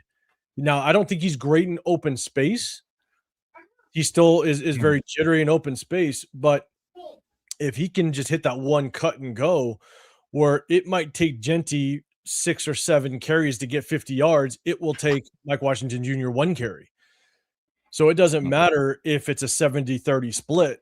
Mike Washington might end up having just as many, or he might have a little bit less, but the yardage may not be as far off as we think at the end of the season. And because, like I said very early on in our show today, the fan base is very emotional, and they're going to see probably more explosive plays out of Mike Washington Jr. And when he's only getting maybe 30% of the carries, what up, Severe? What's good? Shout out to our guy, Severe, man. When he's getting, maybe 30% of the plays, he might have more explosive plays, and people are going to they're going to start to say, hey, why isn't Mike Washington getting more touches? And that might be the argument towards the tail end of the season. Is it doesn't need to be he's getting more than Genty, but instead of a 7-30 split, why isn't it 50-50? So I just think that there's a good chance that Mike Washington might have more explosive plays, and when the fan base sees it, they might Yeah. want to see more burn out of him. Yeah, So I agree. I think they're gonna. Clint's probably gonna have him. He's gonna utilize him a certain way. For me, I still feel that he's gonna be that red zone guy, where he's gonna be called in certain situations to go ahead and get that ball in there. Especially if he has a play like this, like not so much yardage to go ahead and cover to go ahead and get in the end zone. I think that's really where his bread and butter is kind of gonna go ahead and be at. If I have to kind of take a look at it, yes, he showed more cuts. So that's why I'm like, wow, I'm taken back by it because I'm like, wow, he kind of showcased some stuff there. So there's a lot of upside potential for Mike Washington. I mean, I was excited when we drafted the guy because we're like, there you go, that's our 1-2 punch. He's our now I'm trying to make a more relevant reference. I was gonna make an old man reference, but he's our Simon to our Garfunkel, bro. But a lot of people won't get that. A lot of people won't get that. So that's how old I am. But like that's a 1-2 punch. And so I'm excited to go ahead and see what more that Mike brings. I think what really gets me hyped more about Mike because I saw shout out to Mike Washington. He has his channel and he put up, just kind of getting prepared for training camp. So he's already been doing the work. And he's coming in with a chip on their shoulder. And when you have guys with chip on their shoulder, they're going to go ahead and really showcase themselves when given the opportunity. They're going to go ahead and do whatever it takes. Go ahead and have a really good solid performance, right? And I think that's why I'm excited about Mike Washington and Genty too. He had a pretty good game. I mean, obviously only limited reps, but what is that going to look like for year two, right? If this offensive line improves, how much of an impact is he going to really be? Is he going to really live up to that number 6 overall pick hype? And you've talked about it, and I've even talked about it too. Like, what are we going to see from Genty this coming season? Like, is he going to be able to go ahead and really be that force that the number 6 overall pick carries? For being such a big hype last year as being the best back out there. Okay, and the offensive line wasn't good, and you had to do a lot to go ahead and just get up to about 1,000 yards, or was it 1,300 yards overall? What are you going to do this year, having us try to improve this offensive line? And it looks like it's heading that way, but there's still some more tests to go ahead and do. well, Um, with go ahead. Mike Washington, that was actually one of my biggest knocks on him, though, is that I think we needed someone that was going to be better in short yardage. Uh-huh. And I don't know if Mike Washington's great in short yardage, like 3rd and 1 goal line situations. He's just not that guy that's going to run you over. I think he said in a comment in a press conference that he wants to, I think he said he wanted, I'm paraphrasing, but basically run people over, whatever. I don't know, like punish people. I think he said something like that. Didn't really Yeah, do it yeah. too much in college. He definitely feels like more of a little bit of like a finesse guy. So I don't know if he's going to be much of that 3rd and 1 or goal line type of guy.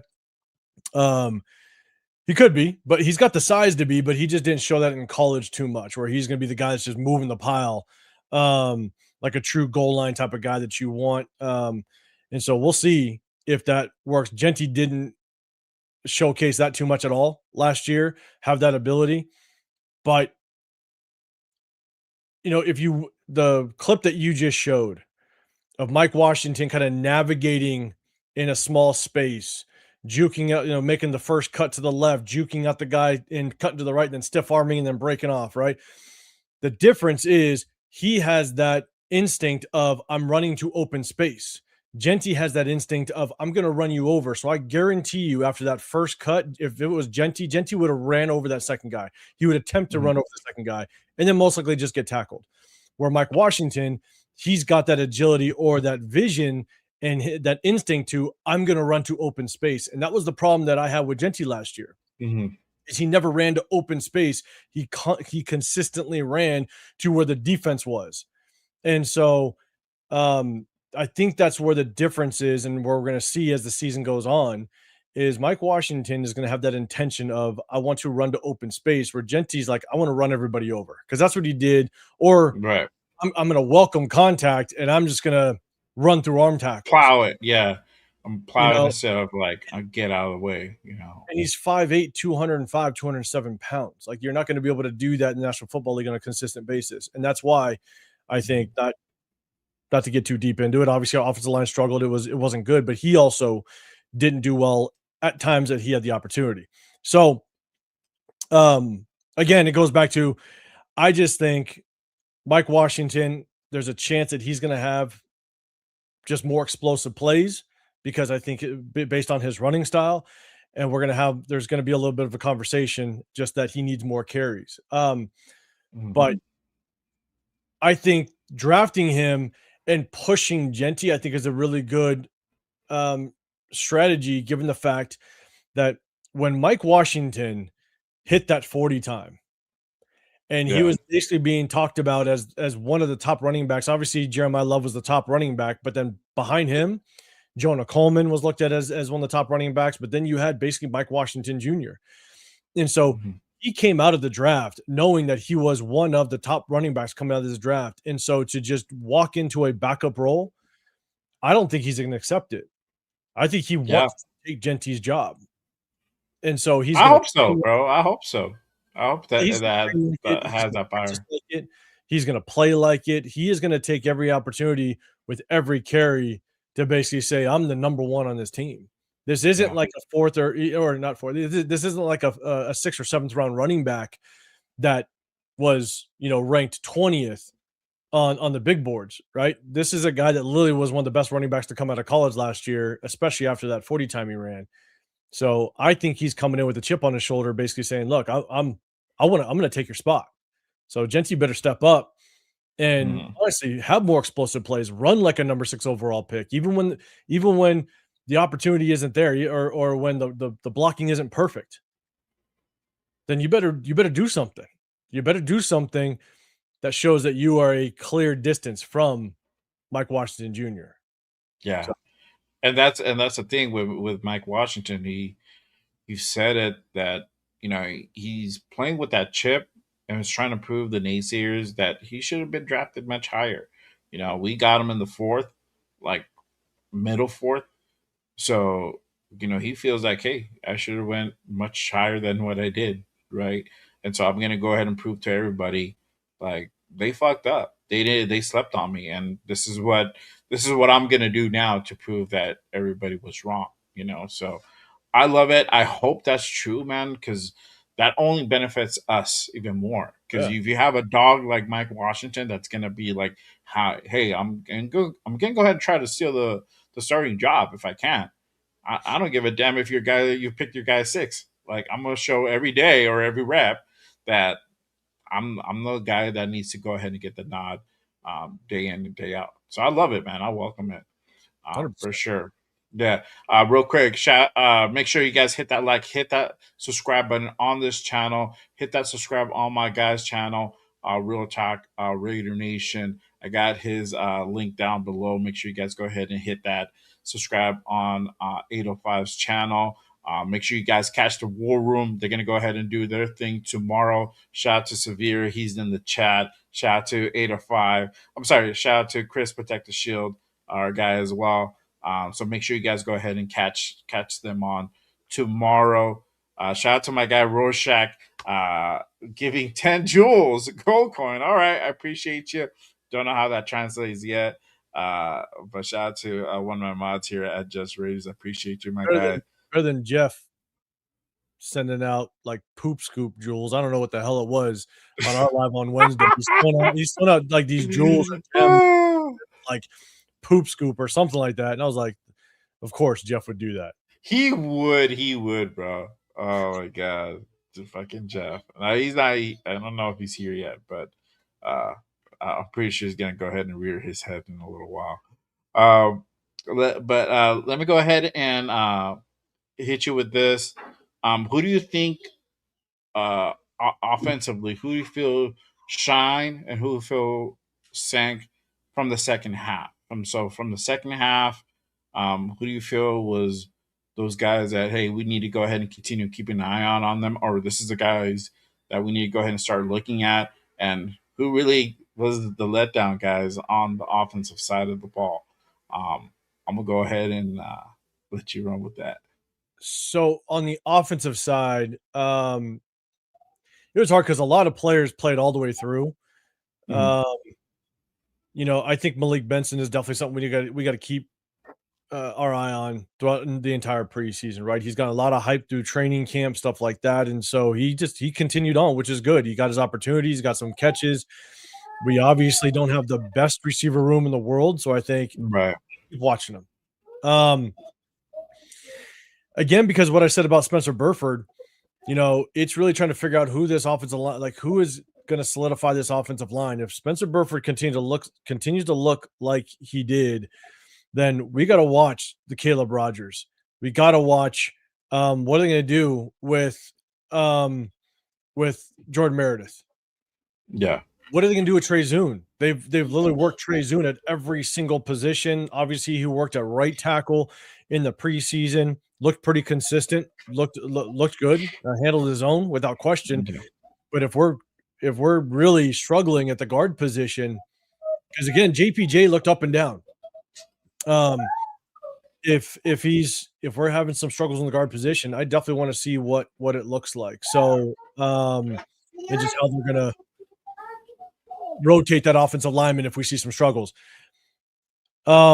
If we talk about just second half again, I think winners. Obviously, I know a lot of people are in love with him. Mendoza, I think looked it was a good performance by him. Yeah. If you want to just take it as a whole, I think it was a good performance. Then we talked about a Mike Washington. He got a lot of reps in that second half. And so if you want to just talk about winners, and then Jack Besh as well. If you want to talk about winners, I think Zune, Malik Benson, Mike Washington, obviously Mendoza and Jack Besh. Those are kind of my Mhm. winners on the offensive side. Who do you think sank? So outside of Buford, who else do you feel that sank in the second half? I think it was Spencer Burford, obviously. I think just because he didn't play Deontay Thornton, you're just not hearing Mhm. anything out of this kid. He's a fourth No. from last year. When you have a guy like Malik Benson really starting to get some opportunity and doing some things, it just now makes you disposable a little bit. And so on the offensive side, I think without question, Deontay Thornton, in my opinion, is a little bit of a loser. I don't, you know, there wasn't a whole lot of rotation because we played a lot of guys that played in the first half into the second half. So I think Right. more of the backups kind of get in there and play on the offensive side. I think we saw a lot more rotation on the defensive side and then a lot more looks of the later round guys, the undrafted free agents. And because even when Mendoza was in, it was a lot of just kind of short passes for the most part. And so you really weren't able to see a whole lot from the other receivers. So I think those are my winners and my losers on the offense. Yeah. Yeah. Um, yeah. For me, I feel that as far as winners, yes, Mendoza. I feel that Mike Washington's a winner too. Shine. Malik Benson, honestly, man, that dude's been shining, and I feel that really that training camp hype did really carry over to the field. We saw him have good return. He got fucking upended in that crazy ass hit to start the game, but then you had some really solid catches from him, and so he's continuing to go ahead and make a name for himself. I'm definitely excited to go ahead and see what he continues to go ahead and bring. I was excited when and shout out to Rundown. I believe he's still in the chat, but when we're doing that draft day 3, and we're like, there's no receiver picked yet, and then we hear Malik Benson's name, and I'm like, all right, cool, there you go, get a little sigh of relief. And I saw a few games of his performance in Oregon during last season, and I was impressed. But I knew for him he was going to be more of a special teams guy, and that's what I was really excited about. And I'm like, cool, we got more depth in that receiver room. and then now he's turning out to be something, potentially there where he can be a definite rotational piece. I'm excited. I'm excited to go ahead and see what he can go ahead and do. The people who sank, I feel that AOC. AOC did not have a good performance out there. Yes, he was with like the threes and people off the street who were trying to compete for to make the 53, but I don't know. He just didn't look pretty out there. He overthrew on a couple of guys. So, for So me, I had to put as somebody who sank. I think AOC kind of shot himself in the foot a little bit, mainly because he relied on Philip Dorsett way too much. If you go back and you truly go and watch every single throw of Aiden O'Connell, he had two bad drops. Philip Dorsett literally hit him in the face mask and it bounced off of him. And then he had another throw that was just completely dropped. He had some good throws downfield. The one that he overthrew, Philip Dorsett, that wasn't Yeah, necessarily on Aiden O'Connell. If you look at what the defense was doing, that corner sat and the safety was coming the sideline. If he would have led Philip Dorsett, the safety would have just taken his head off. And so he actually tried to sit him. It was basically going to be a whole shot. He tried to sit him on top of the corner underneath the safety, but Philip Dorsett kept running. And so, I don't think that's fully on Aiden O'Connell. Again, if you go back and really watch what happened, if he let him, that safety would have taken his head off. And then on that 4th and 1, that fourth down that basically ended the drive, he just, you put faith in Philip Dorsett, and Philip Dorsett just ran a bad route, basically a bad throw by Aiden O'Connell, but you're just trusting a guy that is just can't even get open. Old man Philip Dorsett. So I think it was a little bit of there was drops. The one overthrow I don't think was on him, but also he put too much confidence in Philip Dorsett. Plus, you're playing at the end of the game where you're losing, and so that defense was basically playing completely off. So they knew that we were throwing the football. I think we were down by 12 at that point, or no, like 14 or 17 at that point. And so the defense was just playing back, and they knew we were going to throw the football. So, it is what it is. I think even though he had some drops, he relied way too much on Philip Dorsett. I do think that, with what Fernando looked like on day two in the preseason game, you can put Aiden O'Connell now at probably 3. Mm-hmm. You know what I'm saying? And even though, again, you go back and look, like Aiden O'Connell still made some good throws and made some good throws deep downfield, deep dig routes. There was like about a 20-yard comeback route. But I think you still got to make sure that you see what Mendoza can do and keep rolling. So Let me ask you this. Do you think they're going to be running with 2 quarterbacks or 3 quarterbacks this season? And if so, what do you feel is going to happen to AOC? I think we can only determine that after the preseason is done. Like if Fernando Mendoza can just stack together some decent performances, and then I think you feel maybe a little bit more comfortable. Because again, as much as Mendoza did well, there's still things that he clearly has to work on, especially with pocket presence and stuff like that. And so, but again, it's not about looking good in preseason. Look, that's a plus, right? Right. Yeah. But just wait until defenses are actually scheming against you. I've said this multiple times, is that playing quarterback for the first time as a rookie in the National Football League, it's extremely hard because it's a massive learning curve, but especially as a starter. But what is arguably even harder is the second year for a young quarterback, because Yeah. now the team has an entire offseason to basically, through free agency as well as the draft, to basically try to bring in players that's going to minimize your strengths and expose your weaknesses, right? So like that now, and they have basically 18 games of game film on you. And so now Right. typically the second year, that's why they call it the sophomore slump, right? Right. It's because now defensive coordinators have plenty of game film, and now they have brought in players to scheme against you. And so The second year, I would arguably say, could be even harder for a young quarterback. But once you get into that game, once week 1 hits, week 2, week 3, now defensive coordinators are going to scheme against you. And now what do you look like? Preseason, they're not scheming against you. It's vanilla. They're just trying to understand what their roster looks like and how are they going to get down to 53. So I got to see Mendoza for the next 2 games just to kind of get indication. What Yeah. does he look like? What does the joint practice look like against the Texans? Yeah. It'll give us an indication as to whether or not do you keep Aiden O'Connell just in case, because how ready is Fernando Mendoza just to get thrown in there if a Kirk Cousin goes down week 1?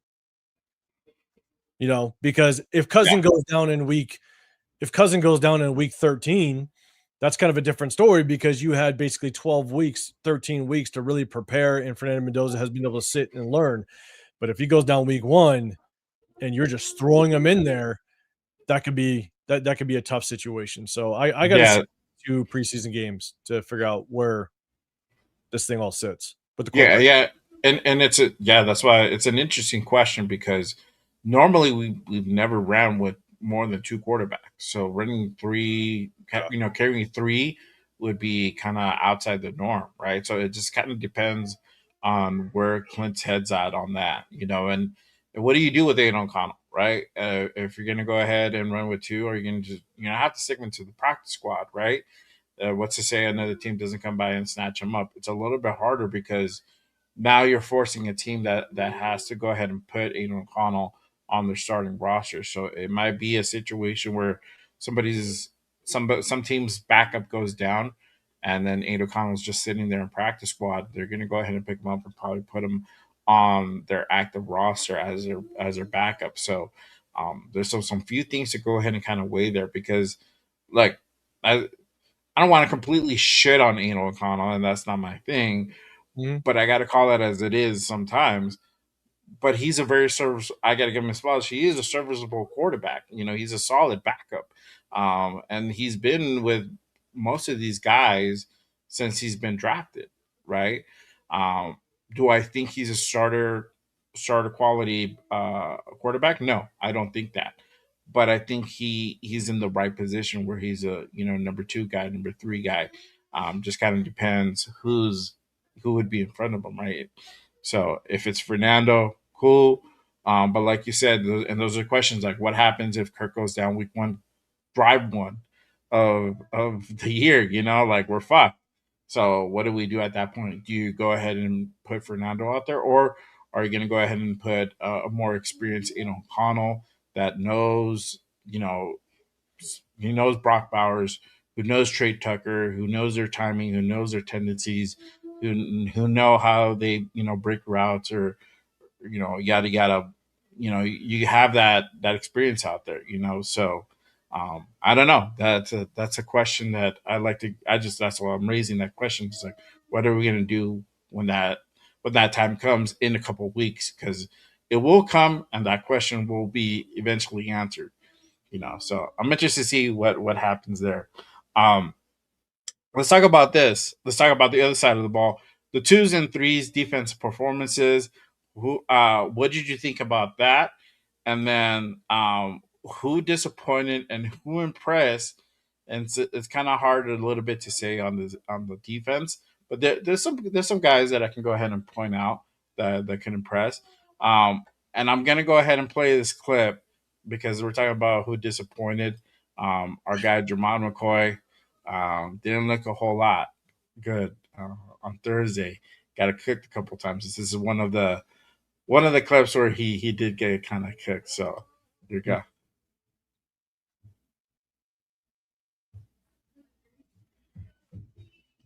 Yeah, man. So what were your thoughts about Jamad, about the defense, the 2s and 3s when they were out there the whole time? So if we talk about Jamad first, the one thing I was saying when I was sitting there at the game, and again, man, shout out to everybody that was able to be at the game. It was a lot of fun. Turf came out. Twan, shout out to Twan. So Met him for so the so first time. I was with Fu Chris and LV Raider Nate. Nate was out there. Shout out to him. yeah, Jen Slinger. Powerade, all those guys, man. Be able to link up with a lot of people and see people, man. That was awesome.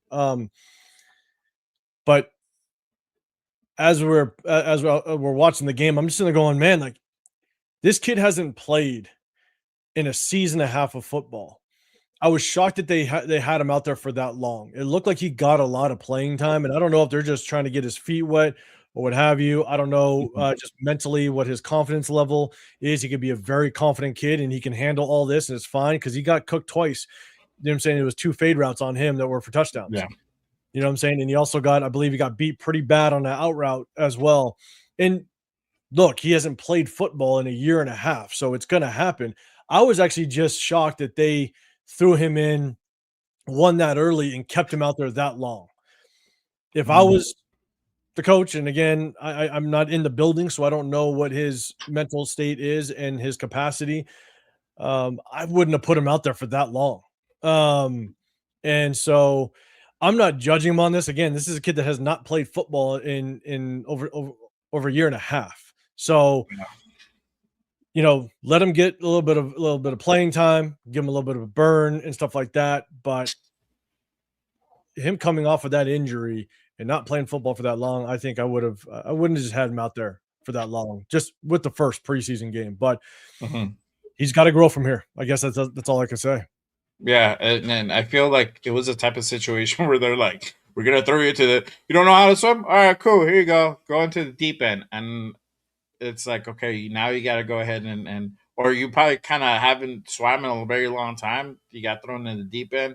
Figure the fuck out. I think that's kind of what we saw here, and I said that on Thursday. It's like, you know, you got to also take his performance with a grain of salt because he hasn't played so long. You know, Yeah. he was out with the injury, did the whole surgery thing, and still had a rehab from that. So he missed whole of last season, and then now you had what from the end of their season till now, it's been like 18 months around there, like you said.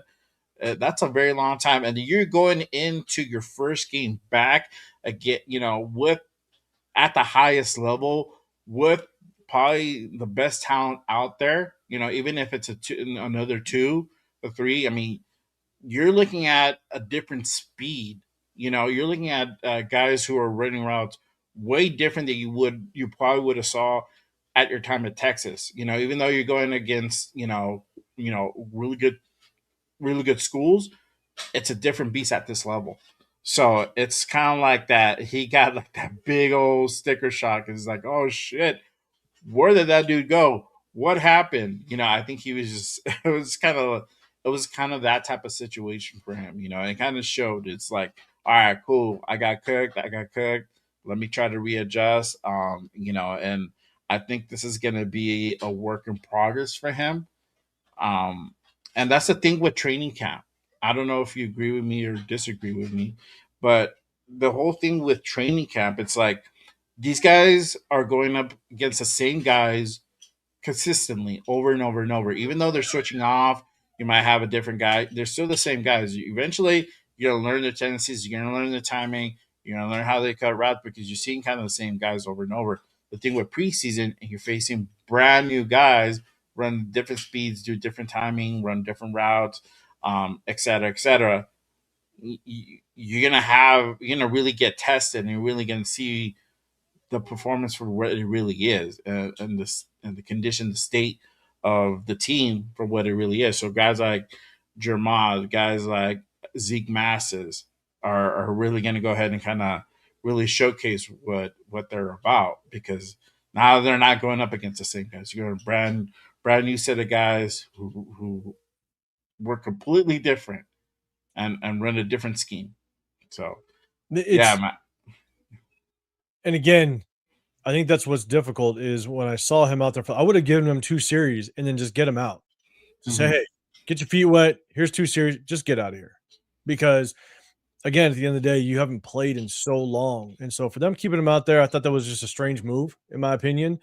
Um, but hopefully he just, mentally, he's like, "Hey, it's my first game.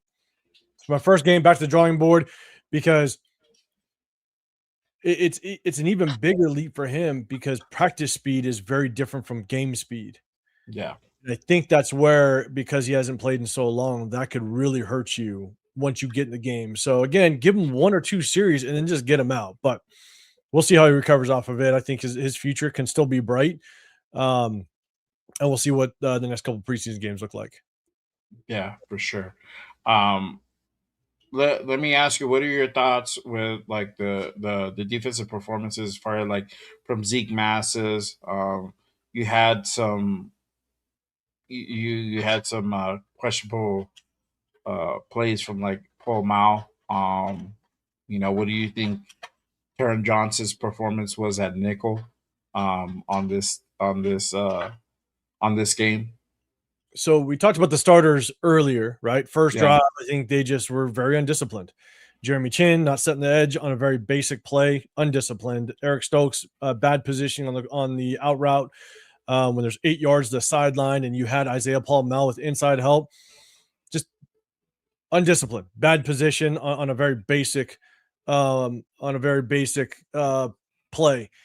And when you talk about, again, for me, just some of the disappointment, Isaiah Paul Mel, I think overall he played okay. I didn't see much concern outside of the touchdown. I don't know what the defensive responsibility is for the most part. I don't know what the call is. I don't know what his read is, but on any crosser going across the end zone, you would think that you would want your safety to help out on any crosser, right? But he didn't even look at it. So it was that his responsibility in the end zone. Should he help Darian Porter a little bit? I Mhm. would think so. Because one thing when you talk about being in the red zone and you have you're basically you're a free safety, you're basically a cover one, right? Man underneath, Mhm. but then you have the free roaming safety. Don't know what his responsibility is, but if there is a deep crosser going across the back of the end zone, you want to be somewhat of an obstruction to that receiver crossing, so that you Mhm. give your corner that is man to man on that guy time to recover. So with Isaiah Paul Mount, if you watch him on that, he basically jumped up to the routes that were sitting on the goal line, as opposed Yes. to trying to be an obstruction a little bit to, I think it was Marvin Harrison Jr. that was crossing. Yes, it was Marvin. Uh-huh. Yeah. Uh, Marvin. you want to be just somewhat of an obstruction of that crosser to help Darian Porter get a little bit of more close a little bit more on the receiver. He didn't do that. So I think he should, but then again, I don't know if that is truly his responsibility or what Robbie Leonard wants him to do. So you can maybe put a little bit on him on that play, but overall, I don't think Isaiah Paul. I think he played. I didn't have any issue with his play overall. But the guys early on, again, I think Tonka, he just got washed down a lot. Mhm. Um, Down the line of scrimmage, opened up running lanes. Thomas Booker. Thomas Booker is who we told you Thomas Booker was last year. If you're not running directly at him, he's non-existent. He's not going to get a pass rush. If it's zone, the offensive line gets position on him very easily, and it opens up running lanes. Thomas Booker, he's just not very good. He's at best a okay rotational piece. Jonah Laulu on the defensive line, it was kind of up and down with him. So we'll see just kind of how he progresses in the next couple Yeah. of season games. Um, Talking about Hezekiah Masses, I think it's the practice speed is different than game speed. That's really what it is. Like it's his first game. He's a rookie. I'm not going to knock him too much, but he Mhm. just has to get better moving forward. And so, he missed a tackle, I believe, on the He near, missed a couple of tackles. Yeah.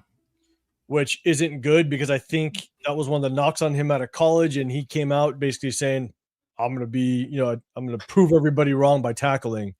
Well, that's not a good start. Yeah. We'll just see kind of how he develops again. I said, I'm not going to be too critical on the rookies when it's their first game. Mhm. Um, Tommy Eichenberg, I'm sorry. We've known, and if Severe's still in here, I'm sure we're going to get a comment thrown in the chat real quick.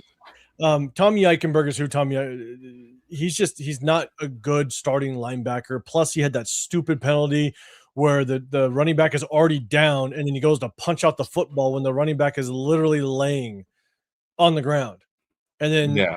he's thrown. It's just like, what are you doing? That's just stupid. Um, and then as a linebacker, he's just not a starting caliber linebacker. Good special teams guy. He proved that he could play special teams um, at, at a high level. Yeah. But And that's probably why he'll make the 53 because of special teams too. Yeah. yeah, Because of that possibly. special So, team. and then Q-Ron Crawford. Again, don't want to be too critical of the rookies, but Q-Ron Crawford, when you watch him play, he needs to be more disciplined. He's playing out of control too much. Um, you know, he made a couple good plays, but for every good play, he made probably 4 bad plays. And Yeah. he bit real hard on play action. The quarterback beat him outside on the boot.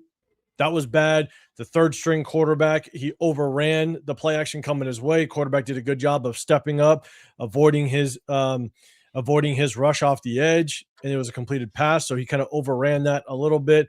Yeah. Um, I saw probably 2 or 3 times on film where, and again, we're going to break down the game film tomorrow, where he was almost too he paid too much attention of trying to just bully the guy across from him than to actually make the play. And then he just took himself out of the play. Yeah. So he's got to just get under control in that sense. He tries to muscle guys up. And in this league, Tyree Wilson tried to do the same thing. It's not going to work. You need to be more disciplined with your eyes. You need to be more disciplined with your positioning as it relates to what's coming at you. And he just tried to muscle guys. And then it looked like he was kind of becoming a little bit gassed towards the tail end of the game. And so, when you're basically taking mental reps in a red jersey, the majority of training camp, yeah, you better be working on your conditioning.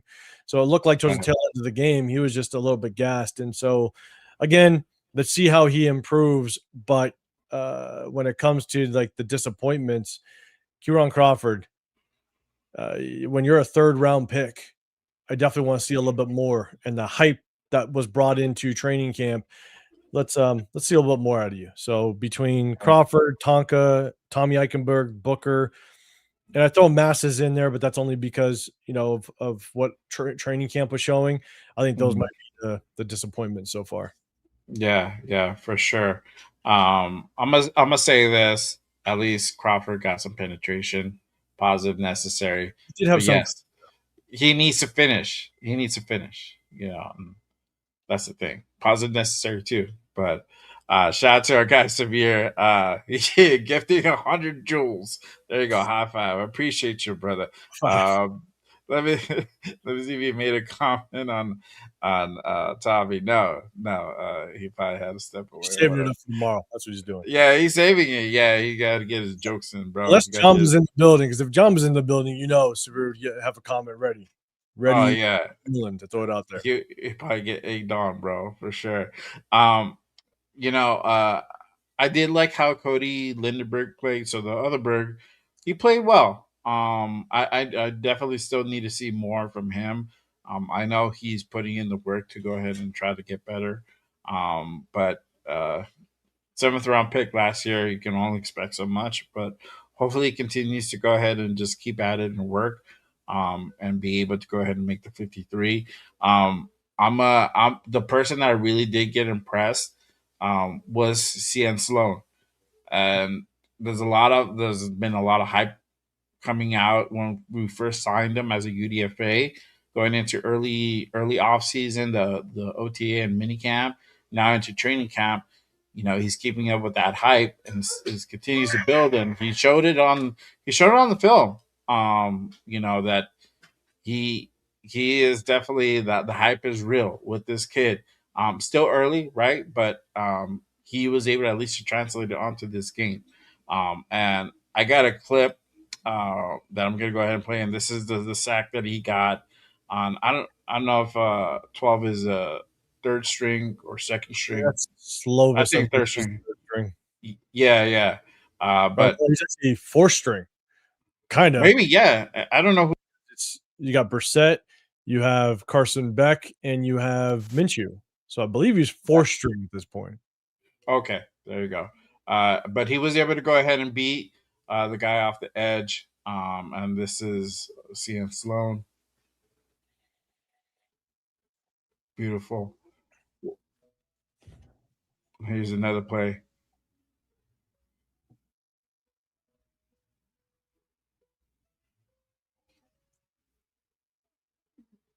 There you go. Just look back. Shout out to Draft Class. Follows on X. Make sure you guys go ahead and give him a follow. But good footage. What are your thoughts on Sloan?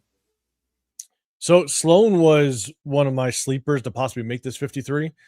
Hmm. Um, I think he has a really good shot now. well, I like it. I like his motor. One of the things, and I think the reason why he slipped to as a UDFA is one because he's undersized. He's only like 6'2", I think like 235, 240. So if he's playing Mhm. as a true edge, that's definitely undersized. So I think that's Yeah. one reason why he dropped. The other reason why he dropped was because if you watch his college game film at NC State, um, he sometimes plays out of control. You see the motor, but the motor can get him in trouble. And a lot of times, what ended up happening is because college runs a very, very heavy RPO system, a lot of teams ran RPO against him. And because he was so aggressive, he'd find himself out of position. And so they would basically fake the handoff. Quarterback is reading him, and he would just crash all day, or he would just misread it. Again, just played out of control sometimes. It's But okay. you knew he had the motor. And the thing is that for me is because the NFL isn't a heavy RPO system, then you have to just basically judge him or determine what he would be like or how he would perform if it wasn't heavy RPO. It's just traditional, pass drops, stuff like that, traditional runs. And because of his motor, the way that he, just the tenacity that he brought, I think he had a good chance of possibly making a team again because the flaws that you saw was in heavy RPO, but NFL isn't heavy RPO. Right. So I think if you see him more consistently in just a traditional zone kind of power run scheme and traditional dropbacks, play action boots, those type of things, he might have a better chance at being able to make a possible squad. But him being undersized, I It's definitely okay. think is going to be a struggle for him. But a lot of what he did was in the second half. So you're playing against, a lot of backups and stuff like that. And plus, um, if he is a true edge rusher, we have Kieran Crawford, we have Malcolm Kuntz. That's going to be Mhm. basically the backups to Max Crosby as well as Quiddy Pay. So, question is, where does he fit? I think there could be a spot for him. I think he could be a really good special teams contributor. Um, and so I think that there's a chance he can make this roster. I think he's one of my guys that I'm betting on to make the roster. But at the same time, we there's not a lot of room for him, given the fact that again, Kieran Crawford, Malcolm Kuntz, they're already on that. They're already on Mhm. this roster, and they're going to make it. So we'll see if he fits. But I am definitely rooting for the kid. Yeah, for sure. I mean, he continues to impress. So, we'll see kind of how that pans out. I don't know. I think I also saw them list him as like a linebacker as well, be a part of that room. So I don't know. Yeah, that'll be interesting to see where they actually put him at. If he's going to be at edge, if he's going to be kind of like outside linebacker. I don't know. It's going to be interesting, kind of how that's going to go ahead and pan out. Let me ask you this: did actual training camp really translate onto the game? What were your thoughts on that? Because again, there was a lot of hype just coming out of camp of this team, and we're seeing everything kind of come out like through media and all that, especially on the kind of on the defensive side. And then come game day, it just did not look pretty. Do you think it was just a lot of hype, a lot of gassing up, or is it just attributed to like, hey, it's vanilla play calling and pre in the first preseason game of the 2026 season? What are your thoughts on that? I think it's a combination of kind of a lot of things. One, it's practice speed versus game speed. You can look good in practice, but once you get in the game, it's two different speeds, and so how are they going to translate? Um, and it's like Tonka. Tonka just didn't look good, but the hype was real. But again, Mhm. it's just trying to really evaluate it within the situation. Um, and so I think that's where it's just tough. I don't think a lot translated. Um, but you hear it every year. Dante Thornton was gonna be the next Randy Moss Right. last year. So it is what it is. I think at the end of the day, we got to see how it plays out. I gave the example of um, you know, with uh with some of the beat writers, right? Half the time the beat writers they don't show up and tell full team. And sometimes when they are on the sideline looking, they're chopping it up with people. They're not even paying attention. You know what I'm saying? And so I think that's where it's difficult is it's hard to get a true evaluation from some of the beat writers and the history can confirm that because of how wrong they are. And they also Mhm. want to just hype up people, right? They want to hype players up because they also want to save face when you got to see them in the locker room or the press conferences. So, we'll see how it works out. But I will say, a couple players on the defensive side that I think did play well. You talked about Cody Lindenberg. The kid's a ball hawk. We Yeah. saw that in Minnesota. He was the only guy last year that I was excited that we drafted. Um, I went live with Severe and Chris. I was live with I think Jeff for a little bit. I might have jumped on live with Jeff for a little bit. Yeah. Prior to. And when round 6 and 7 came, we didn't address the linebacker room. And I was at that point, I was like, the only kid that I wanted was Cody Lindenberg. And luckily, we pulled the trigger on him in the 7th round. Um, Yeah. because I said, at a minimum, he's going to be, I think, a really good special teams player. But I think he could develop into a potential rotational starter. Like if someone goes down and he has to go in, I think you don't fall off too much. If he Right. Yeah.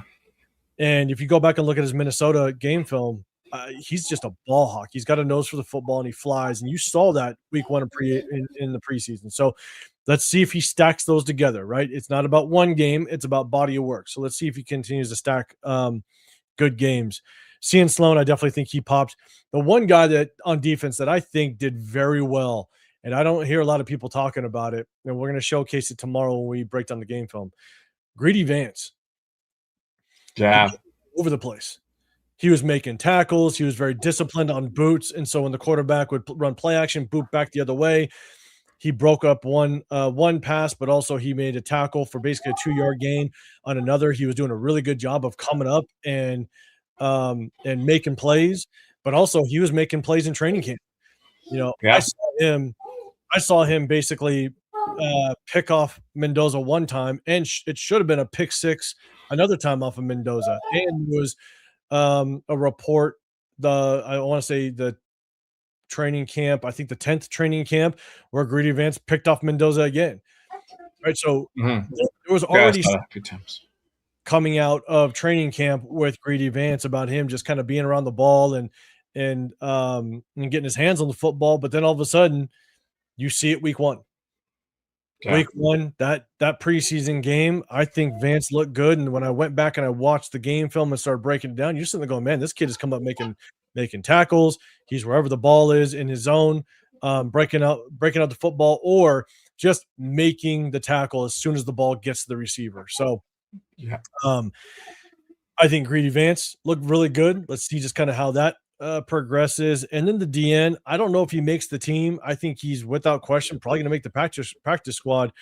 Was Patrick Johnson. Uh, Yes. 93. Yeah. He did. He had that one sack in the game. he had the one sack. I think he had a couple good pressures. I think he had a couple good tackles. I think some of the sacks and the pressures came where the quarterback kind of went to him, but not going to knock anything. He was disciplined enough to stay in his zone or kind of in his area, stayed true to his pass rush. But also at the same time, there was one where I think the quarterback rolled out his way, which that's Mhm. always hard for any offensive lineman. So they no longer have the leverage or the angle on the block. So he detached off of the tackle and took off, and I think he made the sack or the pressure on that play. He did make a couple tackles. So I don't know if he makes the team, but I think he's doing well enough to easily make practice squad. Because Yeah. again, the depth in our D line room, I think is pretty deep. So I just don't know if he makes it. But he did play well, so I'll give him his credit. But Mhm. again, the two guys, I guess it's three. You know, you got to put C and Sloan in there, but Yeah. Cody Berg and Greedy Vance, those guys definitely popped on defense. I want to see them kind of stack some good games as we get deeper into the preseason. Yeah. 100%. 100% for sure. Um, as far let me ask you about this because also too another a lot of hype around him. Tokyo, did not have a good outing. Um, do you think he's gonna be on the way out in a couple of weeks? Do you think he makes the 53, or you feel like it's gonna So be I have bye no bye? clue what they're going to do because what was interesting is when I was at training camp, and I said this, Nate and Ginslinger were sitting next to me because this was, I believe, on the Friday training camp that I went to. For Mhm. some reason, they had Tokyo Toe kicking from the left hash when they went when they did the field goal simulation. So basically, third down, the offense runs a play. They're short of the first down. They run the field goal on the field, onto the field, and they kick the field goal. Right? They did that for about a good, probably 8 to 10 minutes. Got a lot of reps in, and Mhm. for some reason, Tokyo Toe was always kicking from the left hash, and Matt Gay was kicking from the center. Why I don't know. And then if you look at the field goal that he missed, it was from the Mhm. left hash. And he in the training camp, he missed three that were chip shots. Tokyo Toe missed three that should have been just easy field goals, Automatic. Uh-huh. consistently hitting in Hawaii. But he missed them. And then the fourth one was a 60-yard attempt. He just completely shanked it. Everybody knows he doesn't have a long leg, so at the end of the day, he just put way too much into it, and he shanked it. But yeah, he was consistently kicking from the left hash in training camp, and Yeah. then he missed the one in the game from the left hash. I don't know if he's just struggling from the left hash. I don't know. But then he was short on the kickoff. Mm. He was short Yeah. with the For lane sure of the kickoff, and so the the thing is that he can be part of the IPP program, right? And so, do they keep him just because he doesn't take up a roster spot? Maybe. I don't know. Yeah. Matt Gay looked a little more consistent, but we also know Matt Gay anything over 50, it's going to be kind of hit or miss. So I honestly don't know what they're going to do with the kicking room. One thing I will say is uh, they they let Locky Tassi go, and I'm going to They be pissed off did. They if Locky did let the big loose go. Tassi does anything with the Tennessee Titans because you could have kept Locky Tassi as an IPP player. So he wouldn't have taken up a roster spot. You just keep him on the roster and keep developing him. But you let Locky Tassi go and you kept a kicker that may not even make the team, even if he doesn't even take a spot. Um, so Yeah. all I'm saying is if Lucky Toshi does anything with the Tennessee Titans, which now he's with a good defense, with a good defensive coordinator over there. Obviously, Robert Sala is going to run that defense or be a big part of the development of that defense. If Yeah. Lucky Toshi does anything, I'm going to be pissed because I was Oh hoping that yeah, bro. here. Um, so again, it's all Yeah. about managing your roster. And I think if you let go of Tokyo Toe because he just did not work out, and Laki Tashi does anything with the Titans, it's just a mismanagement of that opportunity, and I'll be pissed. So I have no clue what the kicking room is going to look like, to be honest with you. Yeah. And then now you're getting, crazy comments like this from like people like this. I'm just kidding, bro. Love you.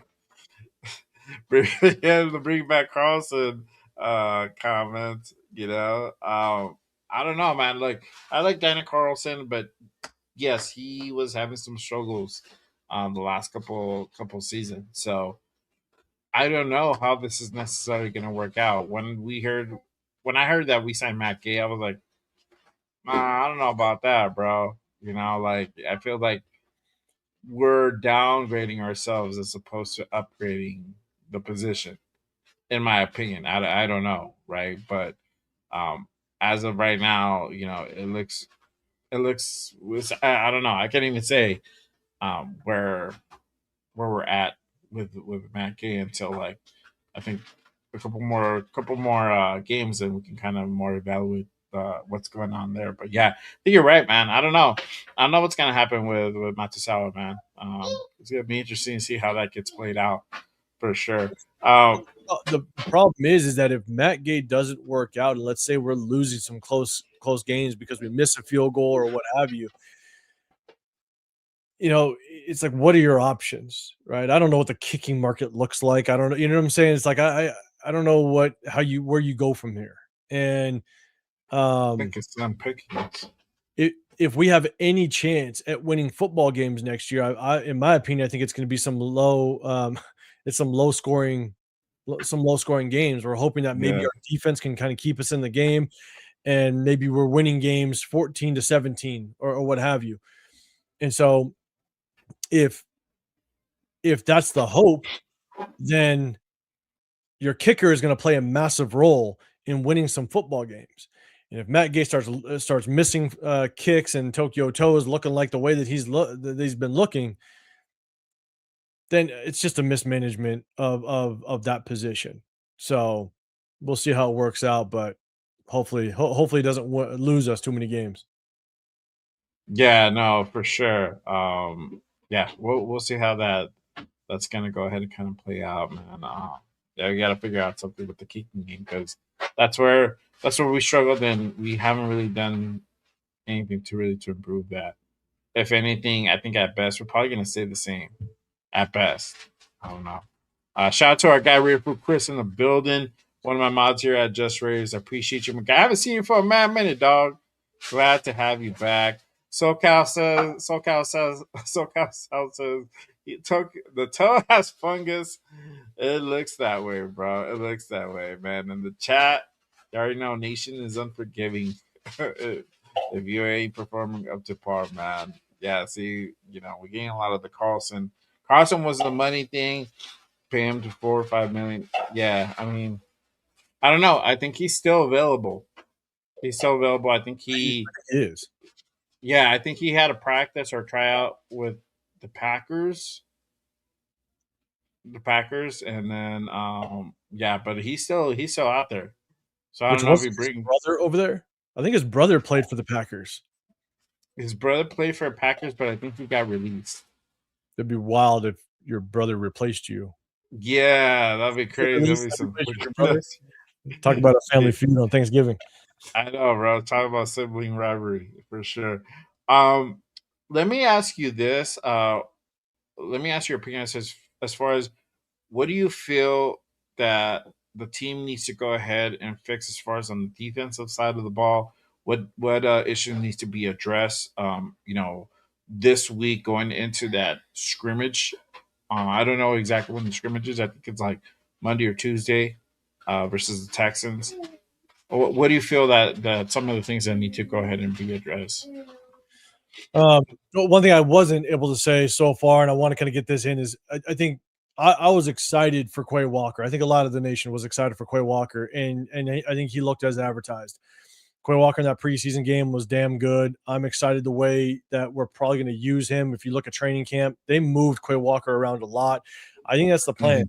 Mhm. When you don't make him the green dot, you're going to have that flexibility to be able to line him up outside, put him on the line of scrimmage, then move him off ball, right? Then play him back inside, and then maybe stretch him out to help, over the slot, maybe play mind games with that offense, blitz him off the edge. I just think we're going to be able to be really creative with him. But you saw his ability to just dissect the flow of the run, kind of Mhm. make plays in that backfield a little bit, compensate for maybe some of the inefficiency of the D line when Tonka gets washed down. Quay Walker was able to basically understand where the hole was. I played linebacker the majority of my life, and what I've always said is that linebackers have to have the same vision as the running back, because the running back, their objective is to find the hole. You're trying to find the running lane. With a Mhm. linebacker, you're trying to close down that running lane. So you got to have the same kind of vision and instincts of a running back. And you got to know where that running back wants to cut so you can close that off. And you could just see Quay Walker. He has that ability. So I'm excited. Just kind of Yeah. see what he can do. But again, it's going to be a very vanilla defense. It's preseason. You're just trying to evaluate your roster. But the one thing I want to see out of our veterans, the guys that are the solidified starters, you got to play more disciplined. I think that's Yeah. the biggest issue we got to address. I mentioned it when we talked about the defense earlier. Jeremy Chin not setting the edge in a very, very obvious situation. And now the running back cuts out and he makes a first down. Eric Stokes leaving the leverage to the outside of him wide open on an 8-yard out route or like a 15-yard out route to the sideline. He's just got to play more discipline. And if it was Isaiah Palomalu's responsibility to kind of cut off that drag route in the back of the end zone, if that was his responsibility, that's on you. You know what I'm saying? Right. So you got to be more disciplined to understand the situation and execute properly. So I just think a lot has to do with the discipline side of things, especially when it comes to our starters and our veterans that have been there and done that. So that's what I want to see more of. It's hard to get an indication as to how well these guys are going to truly play through preseason because it is very vanilla. Robbie, I don't know how complicated Robbie Leonard is going to get in when the regular season starts with his schemes and stuff like that. So it's more about just discipline. It's more about the obvious situations where we are just not executing well. And again, like Tonka, you cannot get washed down the line of scrimmage. You just can't. I know you're undersized, and that was probably my biggest concern with him.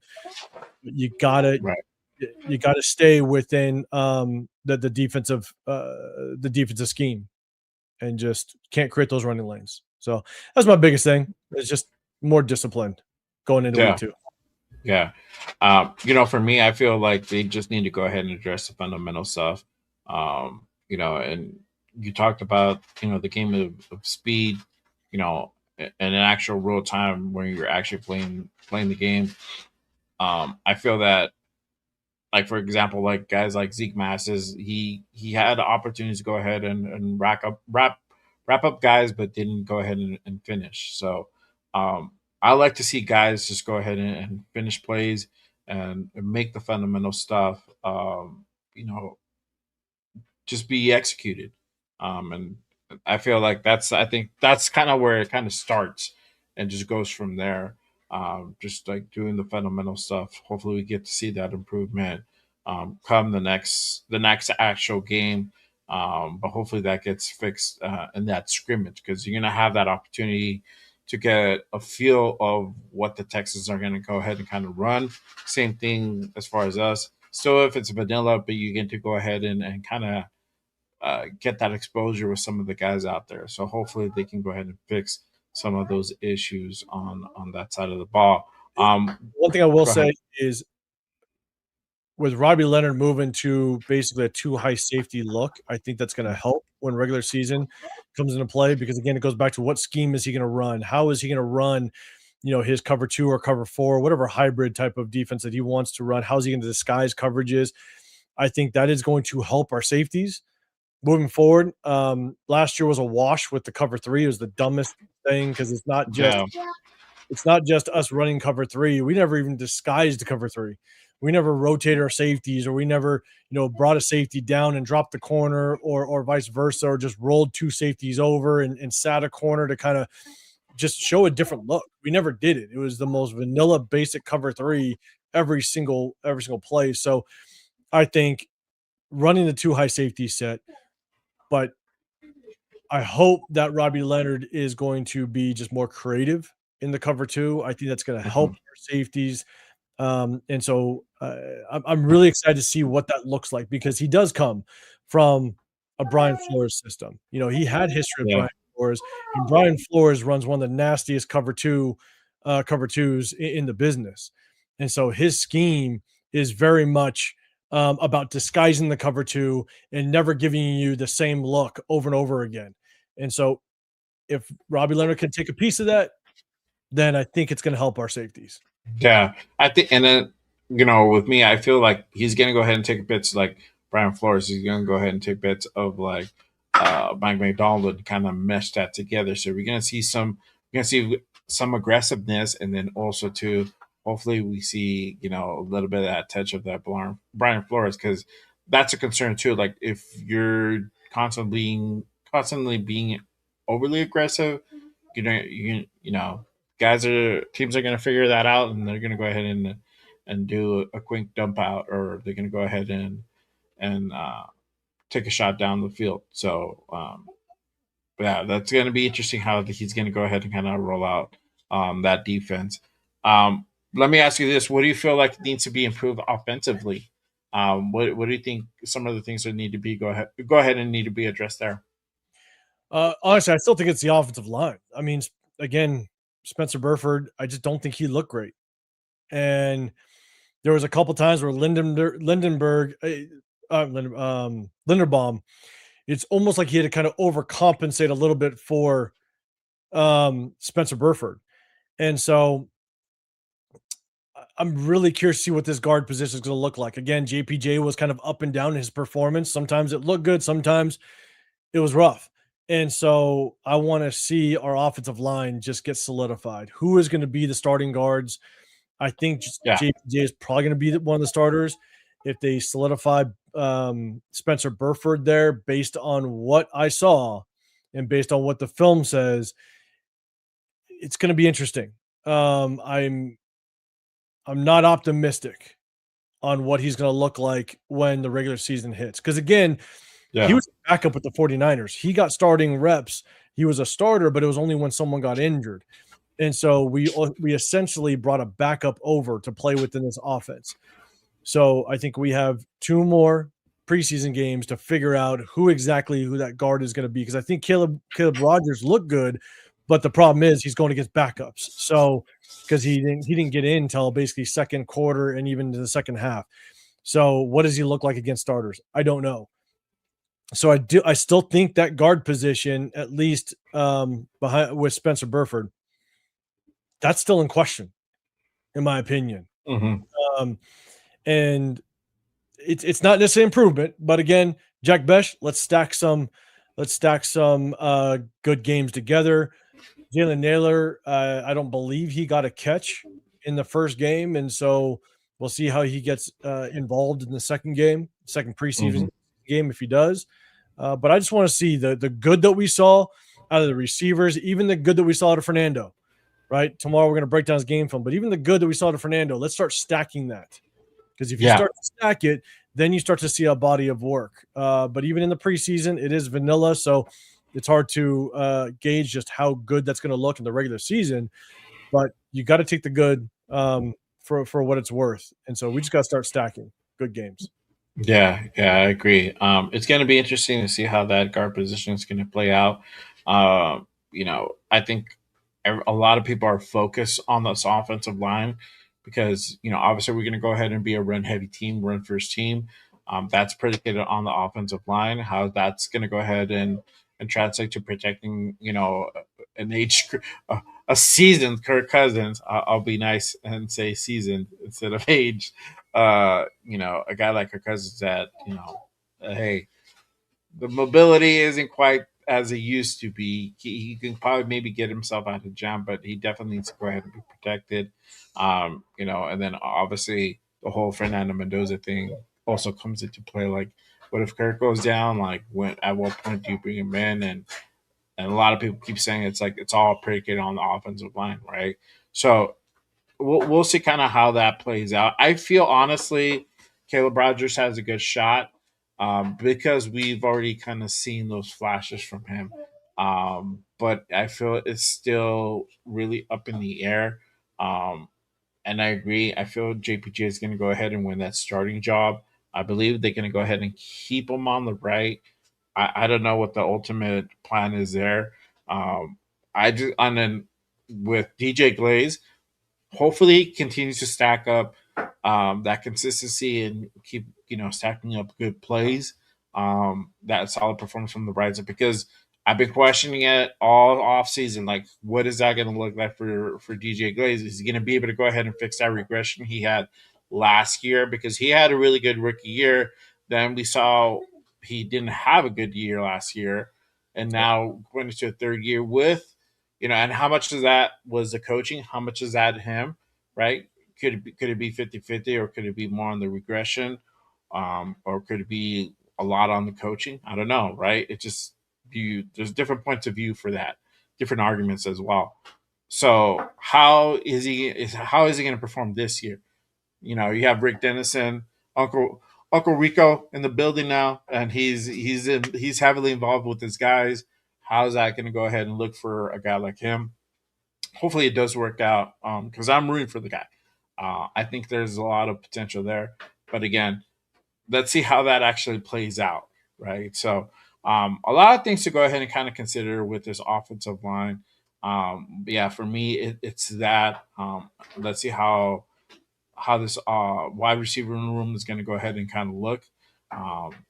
Guys like Cedric Jackson, I still want to see more from him. He had a good showing, and I just want him to get more opportunities. Same thing for Malik Benz, how that's going to go ahead and look like for guys like him. EJ Williams, he had a big catch in Thursday's game. So let's see what he can go ahead and do if he gets more opportunities. So little stuff like that. I'm not worried about really the running back room. I think those guys are solid. I know our tight ends are solid too. I mean, Big Mike Mayer, he got his touchdown. They haven't even put out Brock yet, but Brock's already killing it in training camp. I'm pretty sure everybody can go ahead and agree on that. So let's kind of see what we see from there, and then obviously the continued improvement for Fernando Mendoza. He's continues to go ahead and develop himself to go ahead and just be ready to whenever the call comes, and he can go ahead and operate at a really good level. The only thing I'll say about the offensive line is that, um, John Spytek, and you can say this about the receiver room as well. Uh-huh. John Spytek at this point has no excuses. If this offensive line isn't good, barring injury, okay, like I understand injuries happen, so barring injury, but if this offensive line is not at least top 15, and I would even put the pressure of top 10, but at least top 15 this year, then that's all on Spytek. Yeah. Because he's now had 2 free agencies and 2 drafts to correct this, and you chose a running back, number 6 overall, that every running back in the league needs good blocking to find top-tier success. If the offensive line struggles again, and we're not at a minimum top 15, then Spytek, you failed. That's all I got to say, because, and that's just in my opinion, because I'm a big build in the trenches guy. I wanted us to prioritize the offensive Yeah. line the last 2 years, whether it had been Talisi Fuaga 2 years ago, Kelvin Banks this past or last year's draft. But what did he do? Year 1 of Spytek, he brought in Alice Kappa. That was his savior to the guard position. We all know how that worked Right. out. And then he waited till the tail end of the 3rd round to go address the guard and tackle position. And now he's drafted 2 guys in year 2 that are starting out the season as backups. And then he waited till the 3rd round this year to get Trey Zune, which is starting out the year as a backup. He got Linderbaum. Good. That's great, right? But at the end of the day, it better be right. Yeah. Because if it's not, you've had literally 2 off seasons to figure it out and get it corrected. So, and then again, like the Kappa move, what's Spencer Burford? Spencer Burford actually isn't coming from the 49ers as a starter. He's coming as a backup that was a starter due to injury. So it better work out. Point blank period. There's no excuses now. And you could possibly say this for the receiver room as well. But O-line's more important, in my opinion. There's no excuses for Spytek at this point. We better be Yeah. at minimum top 15. Should be top 10. And I'm gonna piggyback from what you're saying right now, and I'm gonna go back to what you said on Ben's channel a couple of weeks ago. Spytech likes to draft or likes to get guys who are developmental guys, and I never thought about it that way until you said that, bro, and like made me fucking rethink everything we've done when he's came up, when he's taken over, and it makes a lot of sense now. Or like, okay, because we sometimes you question certain moves, like why didn't we get this guy? Like, why did we go after this guy? Like what is Spy Tech seeing that we ain't, right? So that when you said that, it makes a lot of sense, man. As far as what why was that direction chosen? And there's a lot of guys that are back outside of Tyler Linderbaum on this offensive line. So, and his picks from the year prior haven't hit quite yet. The jury's still out, in my opinion. We don't know what Caleb Rogers can be. We don't know what Charles Grant can be. Zune right now, like you said, he's a backup. We don't know what he can go ahead and definitely be, right? So, there's still a lot of question marks on that side of on that room, and then on that side of the ball. So yeah, man, I think I'm in agreement there. I think this is the year where you can go ahead and really start judging his body work, what he's done up to this point, right? I feel that Spike could still get, even if it doesn't work out, if he failed on this part, I don't think that quite calls for him to be removed. I think you still need to go ahead and have him here, but not for much longer. I think he's going to be on the short end, on a short leash if this doesn't work out. So as it stands right now, I think we've had a total of 21 draft picks with Spy Tech. DJ.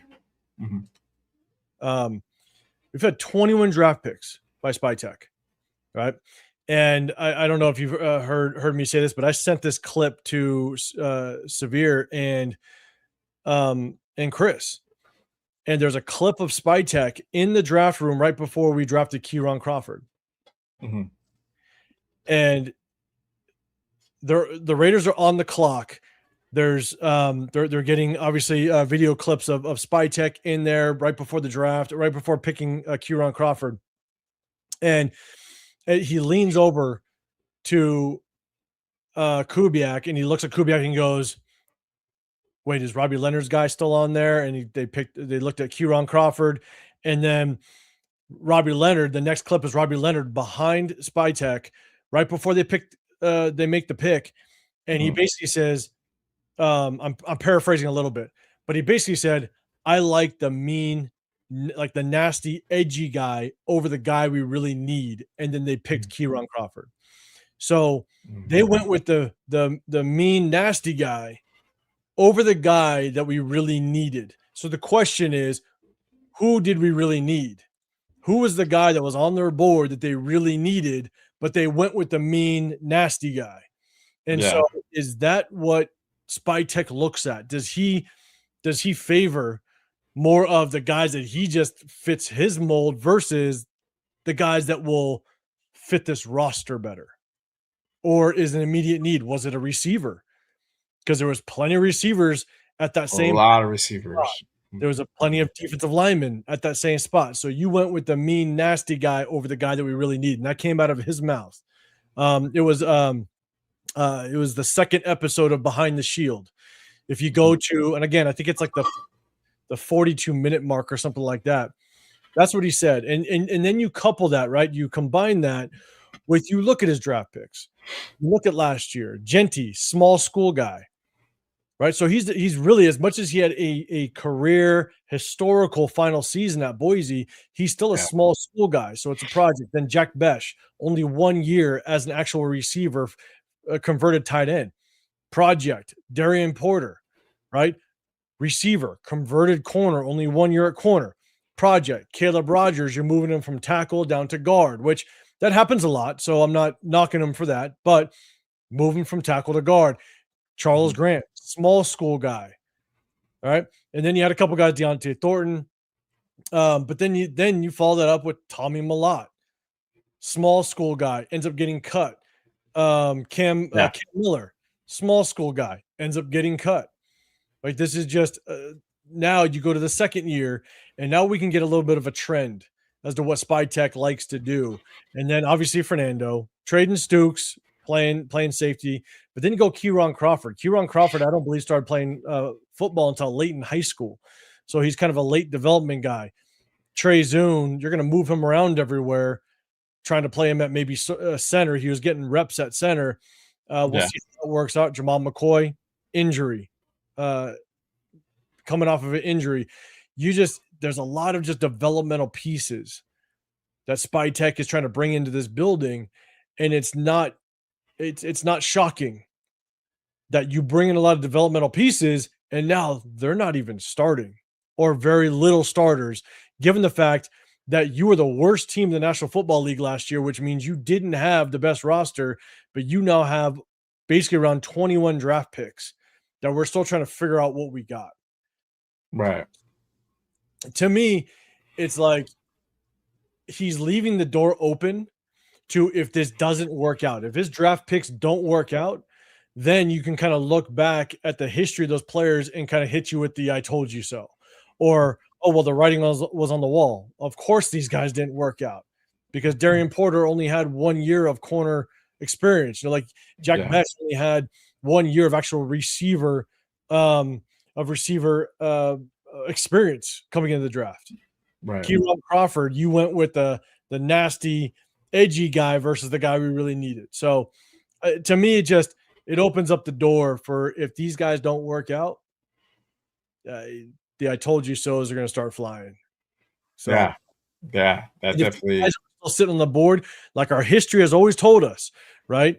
All those draft picks where you pick somebody and then all of a sudden a Hall of Famer hits afterwards.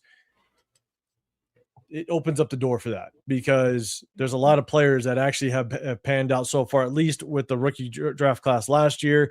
And then if some of these receivers that a lot of us liked, or even a D tackle that some of the people liked, if those guys worked out and Keiron Crawford just ends up being a rotational piece, the "I told you so's" are going to come out. So it sucks. I hope they work out. Yeah, exactly. I hope they work out too. I mean, in a perfect world, they would all hit, but it's not. So, but at least the higher draft picks, that's what we're looking for, making sure that they hit. And like we were talking about earlier, it's guys like Jack Best, second round pick. There, he has some talent, but there was more talented guys out there that we could have picked at wide receiver in that draft.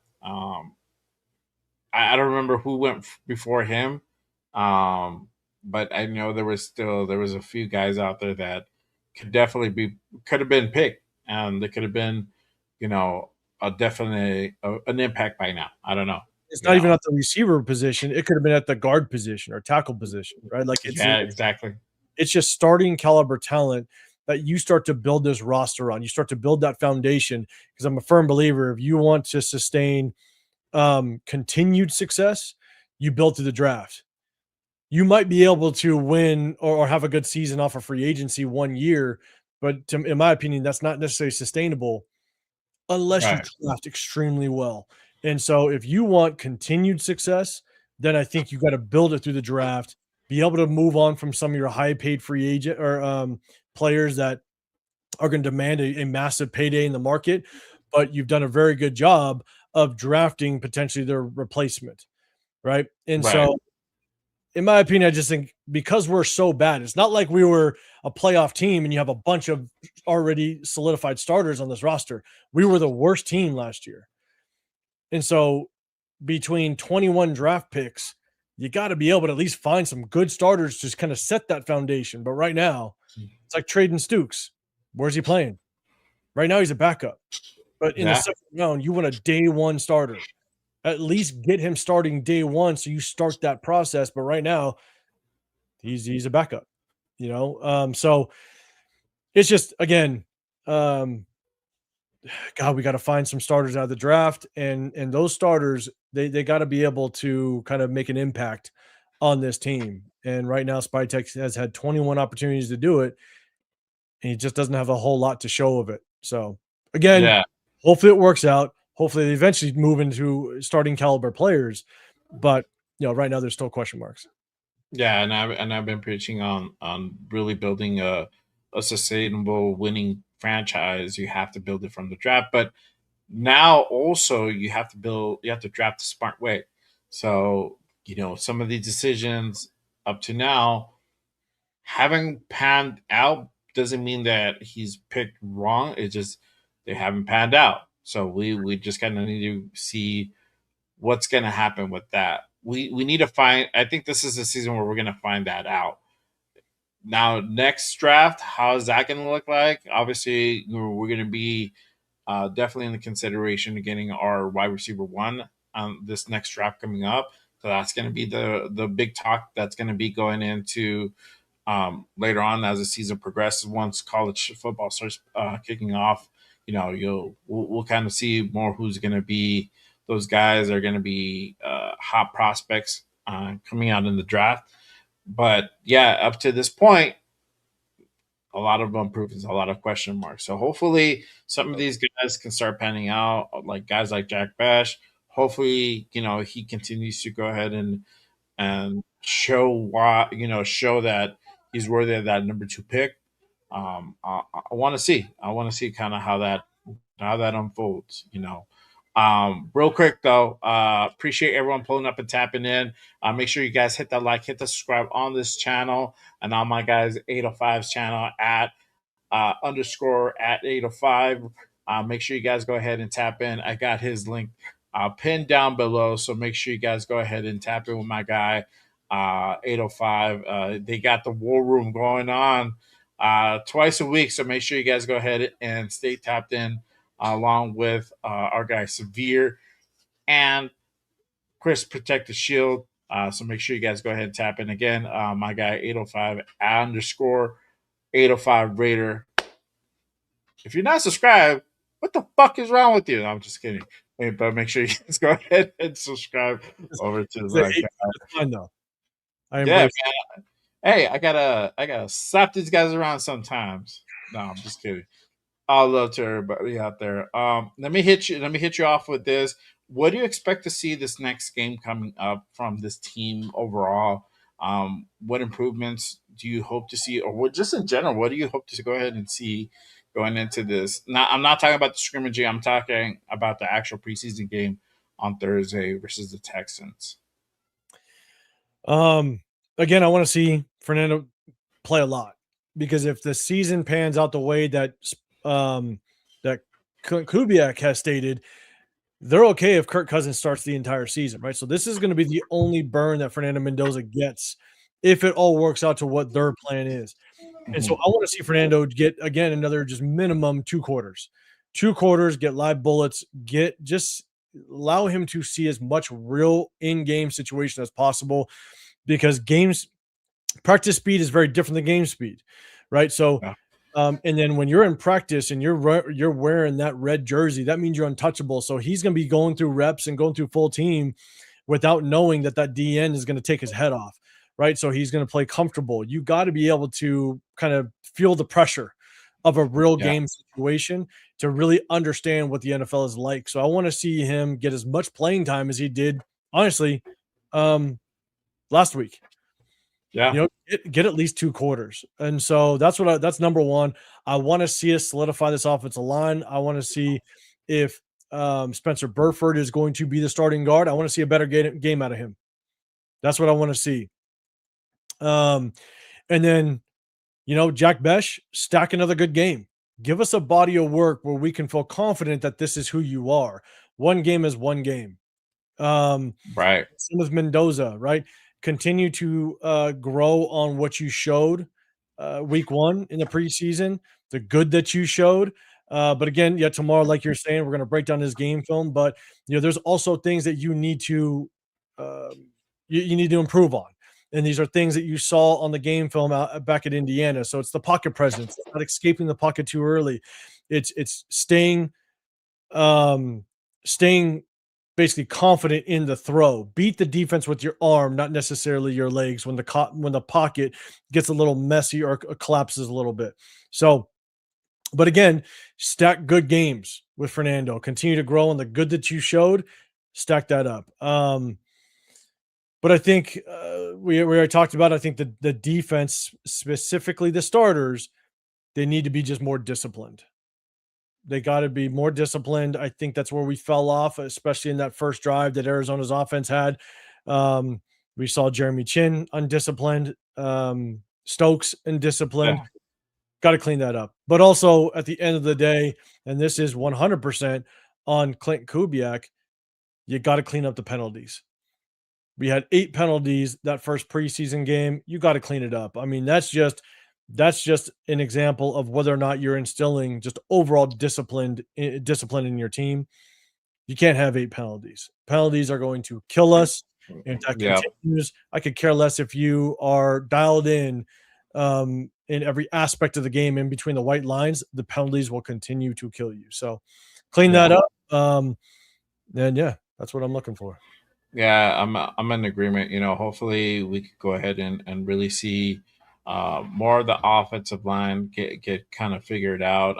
Hopefully, guys can go ahead and step it up and really shine, and we can get more of a understanding how this starting offensive line is going to go ahead and look. Definitely I'm in agreement. Hopefully, get Mendoza continuing getting the same amount of burn. Hopefully, he starts a little bit. I mean, if you have Kirk out there for a series, just after that, give Kirk his one series, whether it's whether it's a winning touchdown drive. I'm sorry, whether it's a touchdown drive or not.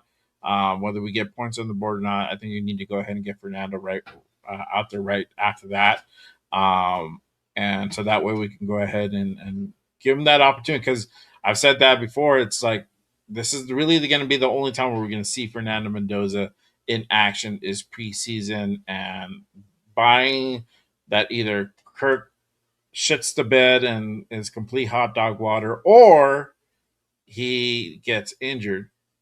Then we might see Fernando go ahead and make an appearance, and even that right now it's questionable because you have that argument on whether you do use AOC and keep Mendoza in reserve and on the bench, or do you throw Mendoza out there if Kirk goes down? So you have those questions as well. Even him, he said that he's not quite ready yet, but I think it's just him kind of learning the system and learning kind of the speed at this level. Defensively, I feel like they just need to go ahead and really get the fundamentals down. They really need to go ahead and get that figured out. Guys like Zeke Masses, you can't have missed tackles like that. Getting beat in coverage on simple mistakes that definitely needs to be addressed, and obviously being able to go ahead and just finish plays in general, especially once you get that penetration, you need to be able to go ahead and finish. So that's what I expect to see from this next game coming up, and just like hopefully we get some type of improvement in the kicking game. Um, you know, Outside of like that on special teams, I think we look okay. We have Malik Benson doing some returns. You never know. Devin Tompkins looked good on return too, surprisingly. So I want to go ahead and continue to see what he's able to do on special teams. So yeah, it'll be interesting to see kind of how this week unfolds and kind of how the team performs on Thursday night. Let's see here. Shout out to Taddy. He says, we're still talking about AOC. If Kirk goes down or sinks up, of course, Mendoza is playing. And that's the argument, man. I don't know. But do you put Fernando out there or do you go with AOC and still let Fernando continue to develop? That is the question, man. So I'm interested to see kind of how that kind of plays out. Shout out to Certified Junkie.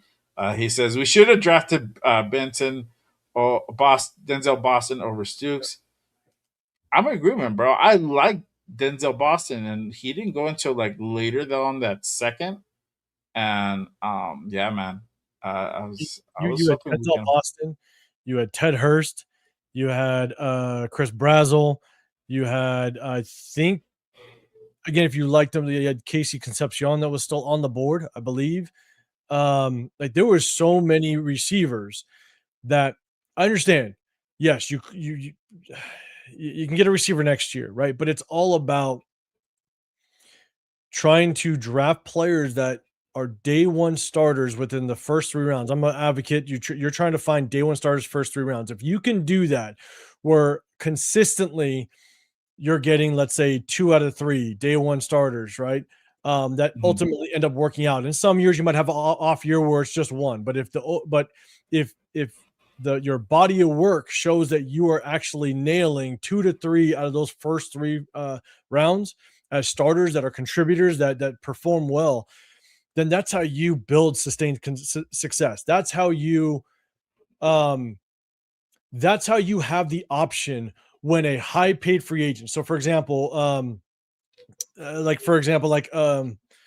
don't know what would be a good example. Let's see, let's say Malcolm Kuntz, or let's say Quiddy Pay is just balling at Yeah.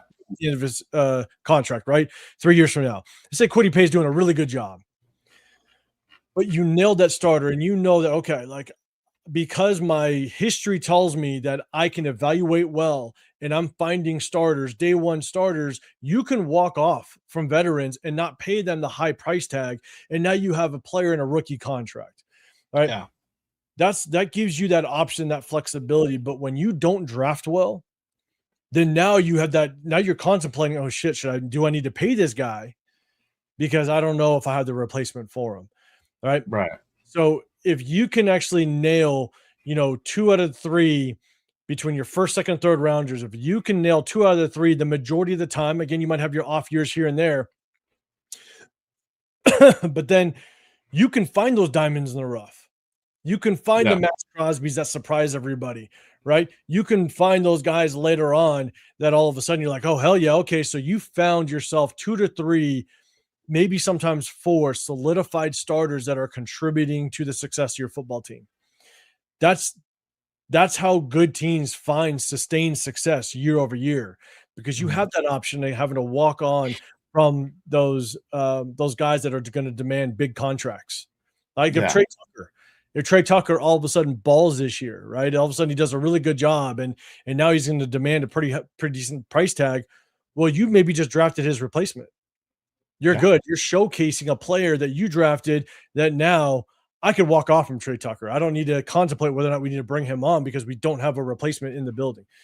So, you know, Traden Stukes, again, he might develop into a starting safety and do well. That's great. But right now, he's starting the season as a backup, and there are number one receivers that were drafted in the second and third round that are day one starters on other teams that are doing well. 100%. So 100%. that's how you manage the draft. Yeah, exactly. And I think that's a valid argument, man. You normally at 38, I pick 30, you're starting. You're starting, and he hasn't really showcased that yet. So and that's a question. And I don't want to really get into the whole Stukes argument, but we can. Uh, I don't know if they're bringing him along slowly because it's kind of looking like that. So I don't know what the whole thing between about Stukes is. It's if what he's showing on during training camp is just not there, or they're really trying to go ahead and slowly ramp him up into a starting role. I don't know exactly the mindset. What is your take on that? I so this was going into basically OTAs. Is I was looking at our depth chart. I was looking at our roster, and I'm sitting there going, unless this kid just kind of flies off the chart and does extremely well, I don't know where he starts, because I don't think he's gonna start over Jeremy Chin. Deron Johnson, you traded for him and you brought him in. He's a veteran. So I think at the very beginning, I don't know if he starts over Teron Johnson just because of the veteran presence. And then I think Isaiah Paul-Mel could have a better season if you go to a traditional, just kind of two high safety defense. If you wash the cover three and get the hell out of here, I think Isaiah Paul-Mel can perform like he did 2 years ago. And Yeah. so if that happens, I don't know where Traden Stukes plays unless or starts, unless he's just knocking the socks off the coaching staff. Mhm. So if your roster already looks that way, then my question is, why would you take him when you could have had a solidified number one receiver?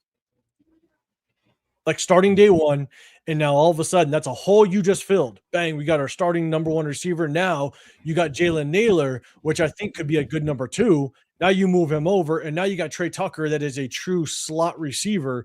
That Yeah. if you, I'm a believer that if you actually can use Trey Tucker in the way that he should be used as a true slot gadget type of guy, I think he can find some success. But also, if you want to help Kirk Cousins, now you have a true number one with the Jalen Naylor that could be reliable number two. And then if Jack Besh continues to stack some games, right? Now you got a damn good rotation.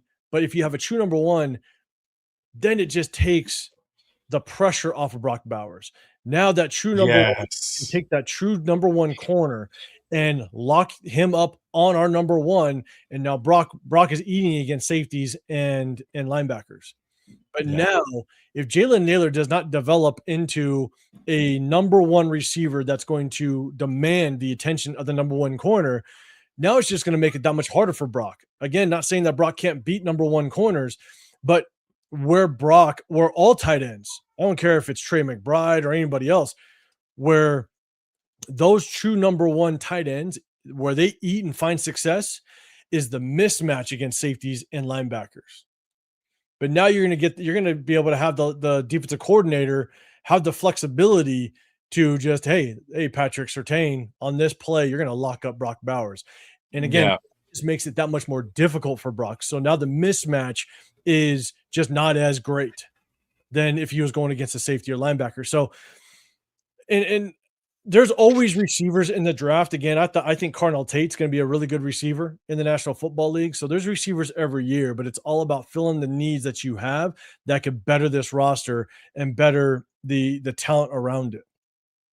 And I just don't think 100%. Yeah. I don't think Stooks betters the talent around him. I don't think Stooks just betters our talent overall. And I think that's proven given the fact that he's just not a day one starter. Yeah, because I had him much lower on my big board for the draft. I had him like late second, early third for me.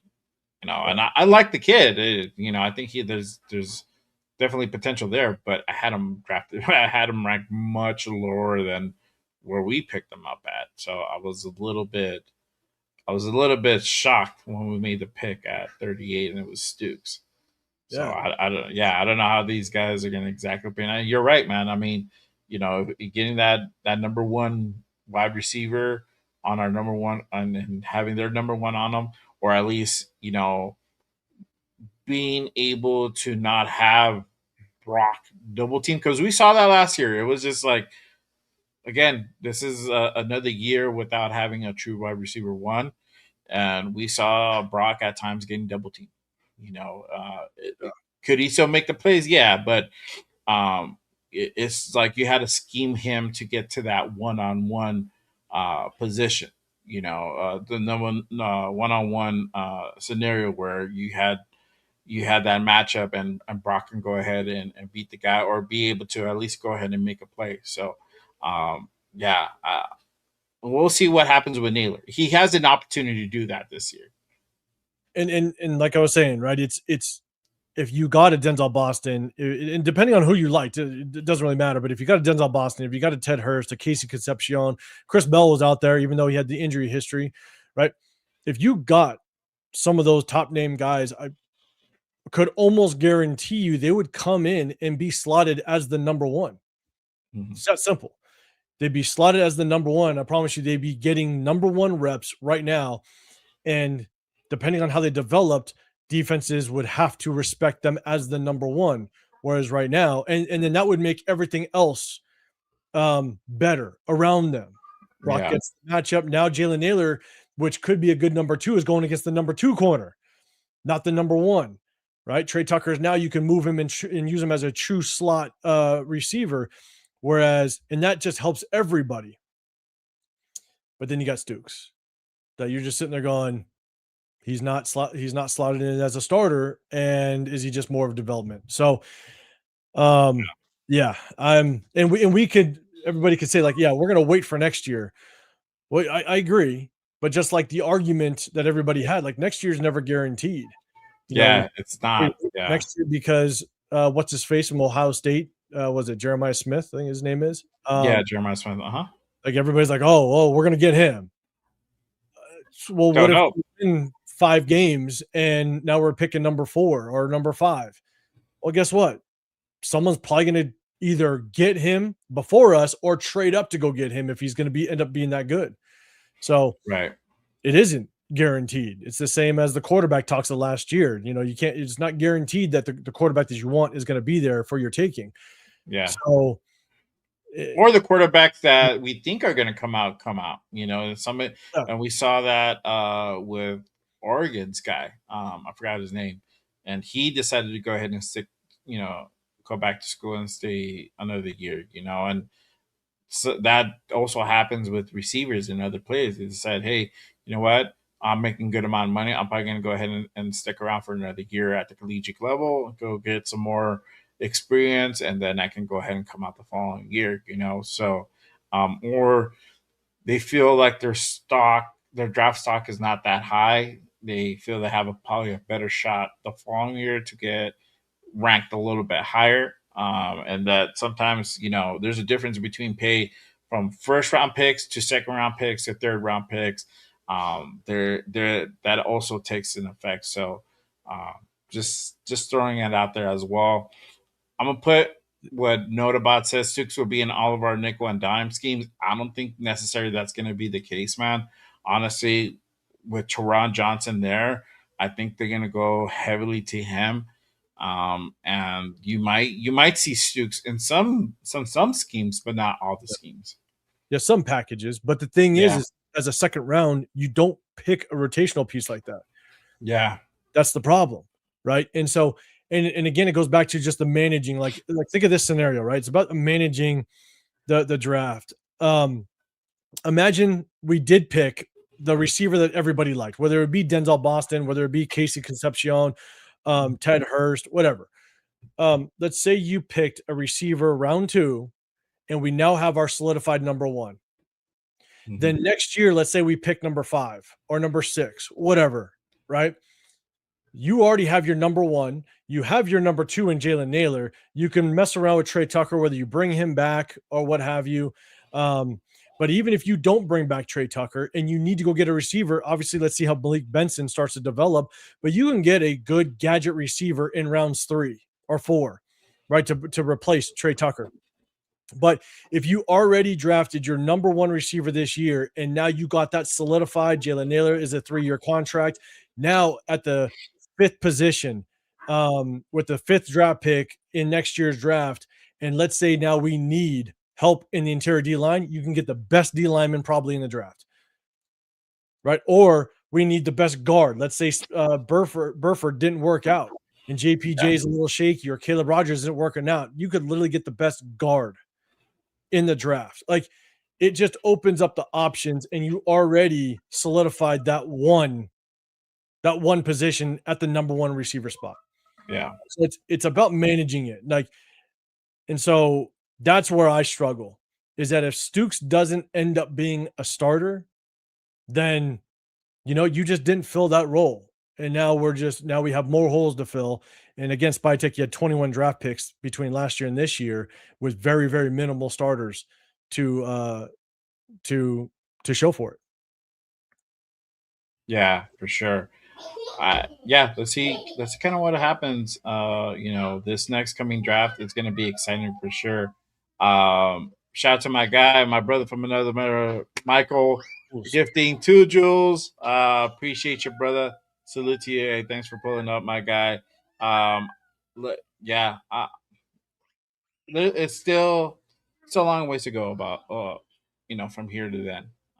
But definitely definitely excited to see kind of what continues to develop in this offseason, this preseason, and obviously week 1 is literally right around the corner. We're only a few weeks away, and we'll be back to full full regular season football, and it's crazy. Raider Nation 510 says Don Thorne still got a lot of football ahead of him. You know what, man? Honestly, I think that's going to be the guy who has to probably prove it the most this season, um, to see what he's able to go ahead and do. Because last year didn't show a whole lot. So hopefully we get to see something from Thornton. I think he's injured at the moment. So yeah, I think for him, definitely a prove it year for Dante Thornton for sure.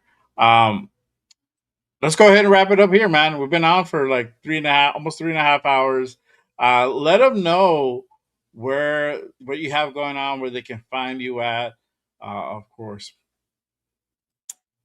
So if you guys don't know, most of the people I see in the chat, I think you do know me. I'm 805 Raider, Real Talk Raider Nation. I basically go live with my guys in the war room, Chris Pick Shield, as well as Severe. We're going to start breaking down game film like we have the last couple seasons. We are going to break down game film um, on Sunday, tomorrow. We typically do it during the season on Wednesdays, but we go live on Sundays and Wednesdays. Chop it up with y'all. I'll throw some shorts out there. I might do some videos here and there, but basically, I just been doing lives. I might do a solo live here and there if I got time. Again, it takes a lot of time to break down the game film. It takes a lot of time to kind of prep for the live shows. And so when I do have opportunity to go live and kind of do one-on-one, chop it up with y'all, that's what I do. I will be going live this Thursday for the Houston game. So tap in. We're doing a jersey raffle. So we'll be raffling off. If you want to get in on it, we're going to be raffling off 3 jerseys of your choice. Shout out to Cheeto Linus. I already gave him the money, so he's going to be able to provide the jersey to the winners. So There during you go. that game, we'll be going live, raffling off 3 jerseys, having some fun, drinking it up, watching some Houston versus Raiders football, and having a good time. So tap in on Thursday if you want to get involved in that. We'll be doing some games and stuff and just chilling out with the nation. I don't go live very often on game days because I do way too much rewinding and rewatching and stuff like that. But definitely tap in. We break down game film after the games throughout the season and just kind of give you our takes. So, but definitely appreciate that everybody that supports and rocks out. Yeah, yeah, for sure, man. I might be pulling up to that one too, man. So I know normally I don't really like to go ahead and do a live while the game's going on. I get there's too much going on. I get too distracted. So It'll be my first time chat doing and it. everything. Yeah, yeah. So there you go.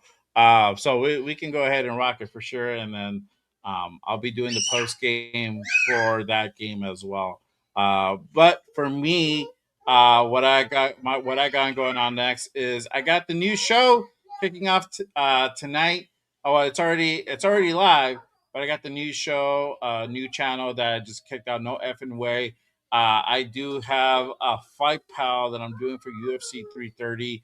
If you guys are into UFC, you guys want to go ahead and get my takes on the fights as they happen, go ahead and tap into the fight pal that I'm doing tonight at 6:30.